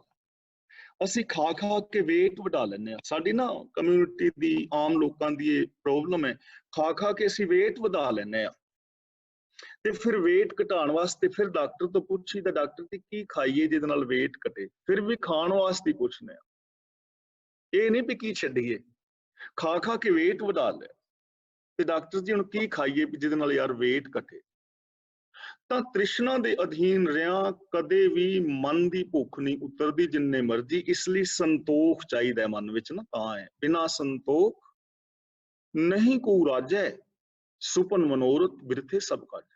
ਸੰਤੋਖ ਚਾਹੀਦਾ ਜ਼ਿੰਦਗੀ 'ਚ। ਜੇ ਸੰਤੋਖ ਨਹੀਂ ਤਾਂ ਦੇਖੋ, ਬੇਸ਼ੱਕ ਹਰਨਾਕਸ਼ ਦੀ ਇੱਕ ਮਿਥਿਆ ਹੀ ਹੈ, ਮਿਥਕ ਹੈ, ਸੱਚ ਨਹੀਂ, ਇੱਕ ਕਹਾਣੀ ਹੈ। ਹੁਣ ਉਹਨੇ ਵਰ ਤੇ ਲੈ ਲਿਆ ਕਿ ਮੈਂ ਦਿਨੇ ਨਾ ਮਰਾਂ, ਰਾਤ ਨਾ ਮਰਾਂ। ਇੱਕ ਕਹਾਣੀ ਹੈ, ਸਿਰਫ ਮਿਥ ਹੈ, ਮਿਥ। ਲੇਕਿਨ ਫਿਰ ਕਿਹੜਾ ਉਹ ਰੱਜ ਗਿਆ, ਹੁਣ ਰੱਬ ਦੇ ਉੱਤੇ ਹਮਲਾ ਬੋਲਣਾ ਚਾਹੁੰਦਾ ਵੀ ਮੈਂ ਰੱਬ ਨੂੰ ਵੀ ਆਪਣੇ ਅੰਦਰ ਕਰਨਾ। ਦੁਨੀਆ ਨੂੰ ਜਿੱਤ ਕੇ ਫਿਰ ਕਿਹੜਾ ਬੰਦੇ ਨੇ ਰੱਜ ਜਾਣਾ। नहीं रजना। इसलिए संतोख चाहिए है। बिना संतोख तो मन नूं शांति नहीं आउंदी, जिन्ने मर्जी पदार्थ रही जान। अगला बचन करते ने सहस सियाणपा, इत्थे बिंदी लगावांगे। लख होहे, होहे ते बिंदी लगावांगे तां इक ना चले नाल। हुण जदों भी गुरबाणी दे अंदर किसे क्रियावाची शब्द दे आखिरी हाहे नाल सिहारी लगी होवे, ध्यान रखियो, जदों भी किसे क्रियावाची शब्द दे आखिरी हाहे नाल सिहारी लगी होए, आम करके वो बहुवचनी शब्द हुंदा है ते उसका उच्चारण नासकी होएगा बिंदी सहित। होना जिवें जाना, खाना, पीना, जमना, मरना, सौना, लैना, देना, चढ़ना, उतरना, भजना, ये सब क्रियावां ने। ते जाहे, खाहे, पाहे, इन्हां नूं पढ़ांगे जाहे, खाहे, पाहे, लेवहें, देवहें, जम्में, मरहें, क्योंकि ये बहुवचनी शब्द है। सियाणप एक वचनी शब्द है, सिंगुलर। ते जदों किसी सिंगुलर नाउन नूं प्लूरल बनाया जाता है कन्ना लगा के, तो उत्थे बिंदी लगाई जाती है। सियाणप एक वचनी शब्द है, कन्ना लगा के इनू बहुवचनी बनाया है, इसलिए बिंदी लगा के पढ़ांगे सियाणपा। सहस का मतलब हजारां, सहस सियाणपा, लख होहे, हजारां सियाणपा होण, लखां सियाणपा होण, तां इक ना चले नाल। एक भी साडे नाल नहीं चलती, मन की शांति नहीं दिंदी, आत्मक जीवन नहीं दिंदी। हुण इत्थे सियाणप दा मतलब चतुराइयां ने। इत्थे सियाणप दा अर्थ है चतुराइयां। लखां तुसीं फिलोसफर बन जाओ, लखां ज्ञान इकट्ठे कर लो, चलाकियां करो, चलाकियां दे नाल कदे सियाणप शांति नहीं मिलती। चलाकियां दे नाल कदे मानवता, इंसानियत पैदा नहीं हुंदी। चलाकियां दे नाल कदे रब दे विच अभेद नहीं होया जा सकदा, क्योंकि जिहड़ा चलाक बंदा है ना, ਉਹਦੀ प्रॉब्लम यह है कि वो कथनी और करनी दा पूरा नहीं, ਉਹਦੇ मन विच कुछ होर है और कर्म ਉਹਦੇ कुछ होर ने। अंदर कुछ होर है, बाहर कुछ होर है। ते जिहदे अंदर कुछ होर होवे, बाहर कुछ होर होवे, ਉਹਦੀਆਂ चलाकियां आखिर प्रगट हो जाणगियां। और ऐसियां चलाकियां घरां विच, रिश्तियां विच, मित्रता विच, समाज विच, राजनीति विच, वपार दे अंदर प्रगट हुंदियां रहिंदियां। कई लोग भोले भाले लोकां नूं लुट लटा के लै जांदे ने। दो मित्रां ने वपार कीता ते कुछ समय बाद एक विचारा रोंदा रह जांदा, यार बंदा धोखा दे गया, सारा कुछ ही लै गया, लुट लै जांदा ना। चलाकियां उत्तों उत्तों किसी नूं भरा कहना, लेकिन थल्लियों दातरी मारनी। ਤਾਂ ਐਵੇਂ ਇਨਸਾਨੀਅਤ ਨਹੀਂ ਪੈਦਾ ਹੁੰਦੀ, ਐਵੇਂ ਸਾਡੀ ਜ਼ਿੰਦਗੀ ਦੇ ਅੰਦਰ ਕਦੇ ਵੀ ਸ਼ੁਭ ਗੁਣ ਨਹੀਂ ਆਉਂਦੇ, ਐਵੇਂ ਕਦੇ ਵੀ ਸਾਡੀ ਜ਼ਿੰਦਗੀ ਵਿੱਚ ਆਤਮਿਕ ਜੀਵਨ, ਆਤਮਿਕ ਖੇੜਾ ਪੈਦਾ ਨਹੀਂ ਹੁੰਦਾ। ਸਹਿ ਸਿਆਣਪਾਂ ਲੱਖ ਹੋਏ, ਇੱਥੇ ਸਿਆਣਪਾਂ ਦਾ ਅਰਥ ਹੈ ਚਤੁਰਾਈਆਂ। ਹਜ਼ਾਰਾਂ ਕਿਸਮ ਦਾ ਗਿਆਨ ਇਕੱਠਾ ਕਰ ਲਓ, ਪਰ ਜੇ ਉਸ ਗਿਆਨ ਦਾ ਸਹੀ ਯੂਜ਼ ਨਹੀਂ ਕਰਦੇ, ਸਹੀ ਵਰਤੋਂ ਨਹੀਂ ਕਰਦੇ, ਤਾਂ ਤੁਹਾਡਾ ਗਿਆਨ ਵੀ ਬੇਕਾਰ ਹੈ। ਗਿਆਨ ਦੇ ਨਾਲ ਲੋਕੀ ਦੂਜਿਆਂ ਨੂੰ ਲੁੱਟ ਰਹੇ ਨੇ, ਗਿਆਨ ਤੇ ਲੁੱਟਣ ਵਾਲਿਆਂ ਕੋਲ ਵੀ ਹੈ। ਤਾਂ ਇਹ ਚਤੁਰਾਈਆਂ, ਇਹ ਚਲਾਕੀਆਂ, ਅੰਦਰੋਂ ਹੋਰ ਤੇ ਬਾਹਰੋਂ ਹੋਰ, ਇਹਨਾਂ ਚਲਾਕੀਆਂ ਨਾਲ ਰੱਬ ਨਹੀਂ ਮਿਲਦਾ। ਅਖੰਡ ਪਾਠ ਕਰਾਇਆ, ਸਹਿਜ ਪਾਠ ਕਰਾਇਆ, ਭਾਈ ਜੀ ਪਾਠ ਕਰ ਰਹੇ ਨੇ ਤੇ ਘਰ ਵਾਲੇ ਧੂਪ ਬੱਤੀ ਦਿਖਾਏ ਨੇ, ਧੂਫ ਨਹੀਂ ਬੁੱਝਣ ਦੇਣੀ 48 ਘੰਟੇ। ਭਾਈ ਬੇਸ਼ੱਕ ਐਲਰਜੀ ਦੇ ਨਾਲ ਮਰ ਜਾਏ, ਉਹਦਾ ਗਲਾ ਬਹਿ ਜਾਏ, ਉਹਨੂੰ ਨਿਛਾਂ ਆਉਣ, ਸਾਹ ਆਵੇ ਭਾਵੇਂ ਨਾ ਆਵੇ, ਪਰ ਘਰਦਿਆਂ ਨੇ ਦੇ ਧੂਫ ਤੇ ਧੂਫ, ਧੂਫਾਂ ਦਿਖਾਈ ਜਾਣੀਆਂ ਨੇ, ਬਾਣੀ ਨਹੀਂ ਸੁਣਨੀ। ਚਲਾਕੀਆਂ ਕਰੀ ਜਾਣੀਆਂ ਨੇ, ਭਾਈਆਂ ਨੂੰ ਜਿਹੜੀਆਂ ਨੇ ਉਹ ਅਕਲਾਂ ਦੇ ਜਾਣੀਆਂ ਨੇ। ਜੋਤ ਦੇ ਵਿੱਚ ਮਜਾਲ ਹੈ ਕਿ ਉਹ ਘਟਣ ਦੇਣ। ਜੋਤ ਜਗਦੀ ਰਹਿਣੀ ਚਾਹੀਦੀ ਹੈ। ਜੋਤ ਬੁੱਝ ਗਈ ਤੇ ਕੰਮ ਖਰਾਬ ਹੋ ਜਾਣਾ, ਭੁਚਾਲ ਆ ਜਾਏਗਾ ਜੇ ਜੋਤ ਬੁੱਝ ਗਈ। ਪਰ ਬਾਣੀ ਨਹੀਂ ਸੁਣਨੀ, ਅੰਦਰਲੀ ਜੋਤ ਨਹੀਂ ਜਗਾਣੀ। ਇਹਨਾਂ ਚਲਾਕੀਆਂ ਨਾਲ, ਐਸੀਆਂ ਚਤੁਰਾਈਆਂ ਨਾਲ। ਪਾਠ ਤੇ ਕਰ ਰਿਹਾ ਲੇਕਿਨ ਝੂਠ ਬੋਲ ਰਿਹਾ। ਹੁਣ ਮੈਂ ਹਾਂ, ਮੈਂ ਕਥਾ ਤੇ ਕਰ ਰਿਹਾ, ਤੁਹਾਡੇ ਨਾਲ ਵਿਚਾਰ ਸਾਂਝੇ ਕਰਦਿਆਂ, ਬਾਣੀ ਪੜ੍ਹਦਾ, ਅਖੰਡ ਪਾਠਾਂ ਤੇ ਸਹਿਜ ਪਾਠਾਂ ਤੇ ਡਿਊਟੀਆਂ ਲਾਵਾਂ, ਤੇ ਪਾਠ ਦੀ ਡਿਊਟੀ ਤੋਂ ਉੱਠਦਿਆਂ ਸਾਰ ਹੀ ਝੂਠ ਬੋਲਣਾ ਸ਼ੁਰੂ ਕਰ ਦੇਵਾਂ, ਤਾਂ ਇਹ ਚਲਾਕੀ ਹੈ। ਗੁਰੂ ਜੀ ਕਹਿੰਦੇ ਨੇ ਪਾਠ ਪੜ੍ਹੇ ਮੁਖ ਝੂਠੋ ਬੋਲੇ, ਨਿਗੁਰੇ ਕੀ ਮਤੋ ਹੈ। ਇਹ ਨਗੁਰਿਆਂ ਵਾਲੀ ਮੱਤ ਹੈ, ਪਾਠ ਵੀ ਪੜਨਾ ਤੇ ਝੂਠ ਵੀ ਬੋਲਣਾ। ਫਿਰ ਤੇ ਨਿਰਾ ਪੇਟ ਭਰਨ ਕੇ ਤਾਈ ਪਾਠ ਪੜੇਗਾ ਵਾਰੀ। ਕੇਵਲ ਪੇਟ ਭਰਨ ਵਾਸਤੇ, ਰੋਜੀ ਰੋਟੀ ਵਾਸਤੇ ਪਾਠ ਪੜ ਰਿਹਾ ਹੈ, ਆਤਮਿਕ ਸ਼ਾਂਤੀ ਵਾਸਤੇ ਨਹੀਂ। ਤਾਂ ਗੁਰੂ ਪਾਤਸ਼ਾਹ ਜੀ ਕਹਿੰਦੇ ਨੇ, ਹਜ਼ਾਰਾਂ ਲੱਖਾਂ ਚਲਾਕੀਆਂ ਵੀ ਤੈਨੂੰ ਮਨ ਦੀ ਸ਼ਾਂਤੀ ਨਹੀਂ ਦੇ ਸਕਦੀਆਂ। ਤਾਂ ਫਿਰ ਹੁਣ ਅਗਲਾ ਸਵਾਲ ਕਰ ਰਹੇ ਨੇ, ਇਹ ਚਾਰੇ ਸਾਧਨ ਫੇਲ ਹੋ ਗਏ। ਪਵਿੱਤਰਤਾ ਨਾਲ ਰੱਬ ਨਹੀਂ ਮਿਲਦਾ, ਬਾਹਰਲੀ ਨਾਲ ਸਮਾਧੀਆਂ ਲਾਉਣ ਨਾਲ ਰੱਬ ਨਹੀਂ ਮਿਲਦਾ, ਤ੍ਰਿਸ਼ਨਾ ਦੇ ਅਧੀਨ ਰਿਹਾ ਬਹੁਤ ਸਾਰੇ ਪਦਾਰਥ ਇਕੱਠਿਆਂ ਕੀਤਿਆਂ ਰੱਬ ਨਹੀਂ ਮਿਲਦਾ, ਚਲਾਕੀਆਂ ਨਾਲ ਰੱਬ ਨਹੀਂ ਮਿਲਦਾ, ਸਚਿਆਰ ਨਹੀਂ ਹੋਇਆ ਜਾਂਦਾ, ਕੂੜ ਦੀਆਂ ਦੀਵਾਰਾਂ ਨਹੀਂ ਟੁੱਟਦੀਆਂ। ਤਾਂ ਹੁਣ ਗੁਰੂ ਜੀ ਸਵਾਲ ਕਰ ਰਹੇ ਨੇ, ਕਿਵ ਸਚਿਆਰਾ ਹੋਈ ਹੈ, ਕਿਵ ਕੂੜੈ ਟੁੱਟੈ ਪਾਲ, ਫਿਰ ਸਚਿਆਰ ਕਿਵੇਂ ਹੋਈ ਹੈ? ਕਿਵ ਦਾ ਮਤਲਬ ਕਿਵੇਂ, ਕੂੜੇ ਦਾ ਮਤਲਬ ਕੂੜ ਦੀ, ਪਾਲ ਦਾ ਮਤਲਬ ਦੀਵਾਰ, ਝੂਠ ਦੀ ਦੀਵਾਰ ਕਿਵੇਂ ਟੁੱਟੇ, ਕਿਵੇਂ ਅਸੀਂ ਅੰਦਰੋਂ ਬਾਹਰੋਂ ਇੱਕ ਹੋ ਜਾਵੀਏ, ਕਿਵੇਂ ਜੋ ਮੇਰੇ ਤੁਹਾਡੇ ਅੰਦਰ ਮੇਰ ਤੇਰ ਦੇ ਵਿਤਕਰੇ ਨੇ ਖਤਮ ਹੋ ਜਾਣ, ਮੈਂ ਆਪਣੇ ਬੱਚਿਆਂ ਨਾਲ ਹੋਰ ਵਿਹਾਰ ਕਰਨਾ, ਤੁਹਾਡੇ ਬੱਚਿਆਂ ਨਾਲ ਹੋਰ ਵਿਹਾਰ ਕਰਨਾ, ਇਹ ਕਿਵੇਂ ਖਤਮ ਹੋਵੇ? ਠੱਗੀਆਂ ਠੋਰੀਆਂ ਕਿਵੇਂ ਖਤਮ ਹੋਣ? ਤੀਰਥਾਂ ਤੇ ਜਾ ਕੇ ਵੀ ਨਹਾਉਣ ਤੋਂ ਬਾਅਦ ਵੀ ਬੇਈਮਾਨੀਆਂ ਕਰਨੀਆਂ ਕਿਵੇਂ ਖਤਮ ਹੋਣ? ਰੱਬ ਦੇ ਔਰ ਸਾਡੇ ਅੰਦਰ ਪਈ ਵਿੱਥ ਕਿਵੇਂ ਮਿਟੇ? ਰੱਬ ਸਚਿਆਰ ਹੈ, ਤੂੰ ਕਰਤਾ ਸਚਿਆਰ, ਮਹਿੰਦਾ ਸਾਈਂ ਸਚਿਆਰ ਸਚਿਆਲੇ ਤੋਂ ਬਣਿਆ, ਸੱਚ ਦਾ ਘਰ। ਰੱਬ ਸੱਚ ਦਾ ਘਰ ਹੈ, ਸੱਚ ਦਾ ਖਜ਼ਾਨਾ ਹੈ, ਤੇ ਅਸੀਂ ਵੀ ਸੱਚ ਦਾ ਘਰ ਬਣਨਾ ਹੈ। ਸਾਡੀ ਮਾਨਸਿਕਤਾ, ਸਾਡੀ ਸੋਚ ਬਿਲਕੁਲ ਸੱਚੀ, ਮਨ ਵਚਨ ਔਰ ਕਰਮ ਕਰਕੇ ਸੱਚੇ ਕਿਵੇਂ ਹੋਈਏ? ਇਹ ਦੁਨੀਆ ਦੇ ਅੰਦਰ ਝੂਠ ਦੀਆਂ ਦੀਵਾਰਾਂ ਕਿਵੇਂ ਟੁੱਟਣ? ਇਹ ਚਾਰ ਸਾਧਨ ਤੇ ਫੇਲ ਨੇ। ਤਾਂ ਹੁਣ ਗੁਰੂ ਜੀ ਉਹਦਾ ਉੱਤਰ ਦੇ ਰਹੇ ਨੇ, ਹੁਕਮ ਰਜ਼ਾਈ ਚੱਲਣਾ, ਨਾਨਕ ਲਿਖਿਆ ਨਾਲ। ਇੱਥੇ ਰਜਾਈ ਨਹੀਂ ਪੜਨਾ, ਰਜਾਈ ਹੁੰਦੀ ਹੈ ਤਲਾਈ ਰਜਾਈ ਜੋ ਉੱਤੇ ਲੈਣ ਵਾਲੀ ਹੁੰਦੀ ਹੈ, ਇੱਥੇ ਜੱਜੇ ਦੇ ਪੈਰ ਥੱਲੇ ਬਿੰਦੀ ਲਾਣੀ ਹੈ। ਫਾਰਸੀ ਦਾ ਸ਼ਬਦ ਹੈ ਰਜ਼ਾਈ, ਰਜ਼ਾ। ਹੁਕਮ ਦੇ ਮੰਮੇ ਨਾਲ ਸਿਹਾਰੀ ਲੱਗੀ ਹੈ, ਇਹਦਾ ਮਤਲਬ ਹੁਕਮ ਵਿੱਚ। ਜੇ ਹੁਕਮ ਦੇ ਮੰਮੇ ਥੱਲੇ ਔਂਕੜ ਹੁੰਦਾ ਤਾਂ ਇਹ ਸਿੰਗੂਲਰ ਸ਼ਬਦ ਹੋਣਾ ਸੀ, ਪਰ ਇੱਥੇ ਹੁਕਮ ਦੇ ਮੰਮੇ ਨਾਲ ਸਿਹਾਰੀ, ਇਹਦਾ ਮਤਲਬ ਹੁਕਮ ਵਿੱਚ। ਰਜ਼ਾਈ ਦਾ ਮਤਲਬ ਜੋ ਰਜ਼ਾ ਦਾ ਮਾਲਕ ਹੈ, ਰਜ਼ਾ ਦੇ ਮਾਲਕ ਦੇ ਹੁਕਮ ਵਿੱਚ ਤੁਰਨਾ, ਇਹ ਸਚਿਆਰ ਹੋਣ ਦਾ ਸਾਧਨ। ਨਾਨਕ, ਇੱਥੇ ਰੁਕ ਜਾਣਾ ਹੈ ਨਾਨਕ। ਲਿਖਿਆ ਨਾਲ, ਲਿਖਿਆ ਨਾਲ ਦਾ ਮਤਲਬ ਜੋ ਸਾਡੇ ਨਾਲ ਹੀ ਲਿਖਿਆ ਹੋਇਆ ਹੈ।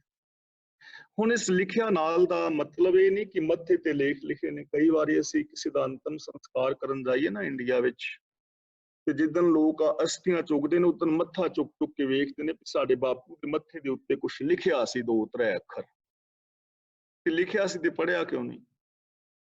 ਵੀ ਤੁਹਾਡਾ ਬਾਪੂ ਤੇ ਡਾਂਗ ਦੇ ਨਾਲ ਤੁਹਾਡੇ ਗੋਡੇ ਭੰਨਦਾ ਹੁੰਦਾ ਸੀ ਤੇ ਉਹਦੇ ਮੱਥੇ ਤੇ ਗੋਡੇ ਭੰਨਣੇ ਲਿਖਿਆ ਸੀ। ਇੱਕ ਨਿੱਕਾ ਜਿਹਾ ਬੱਚਾ ਸੀ, ਕਹਿੰਦਾ ਪਾਪਾ ਤੁਸੀਂ ਮੈਨੂੰ ਬੜਾ ਕੁੱਟਦੇ ਹੋ, ਕਹਿੰਦਾ ਤੂੰ ਸ਼ਰਾਰਤਾਂ ਕਰਨਾ। ਤਾਂ ਕਹਿੰਦਾ ਤੁਹਾਡਾ ਪਾਪਾ ਵੀ ਤੁਹਾਨੂੰ ਕੁੱਟਦਾ ਸੀ? ਕਹਿੰਦਾ ਹਾਂ। ਤੇ ਕਹਿੰਦਾ ਦਾਦੇ ਦਾ ਪਾਪਾ ਵੀ ਕੁੱਟਦਾ ਸੀ? ਕਹਿੰਦਾ ਹਾਂ। ਤੇ ਕਹਿੰਦਾ ਬਾਪੂ ਫਿਰ ਇਹ ਖਾਨਦਾਨੀ ਬਦਮਾਸ਼ੀ ਕਦੋਂ ਤੱਕ ਚੱਲੇਗੀ, ਛੱਡਦੇ ਹੋਏ?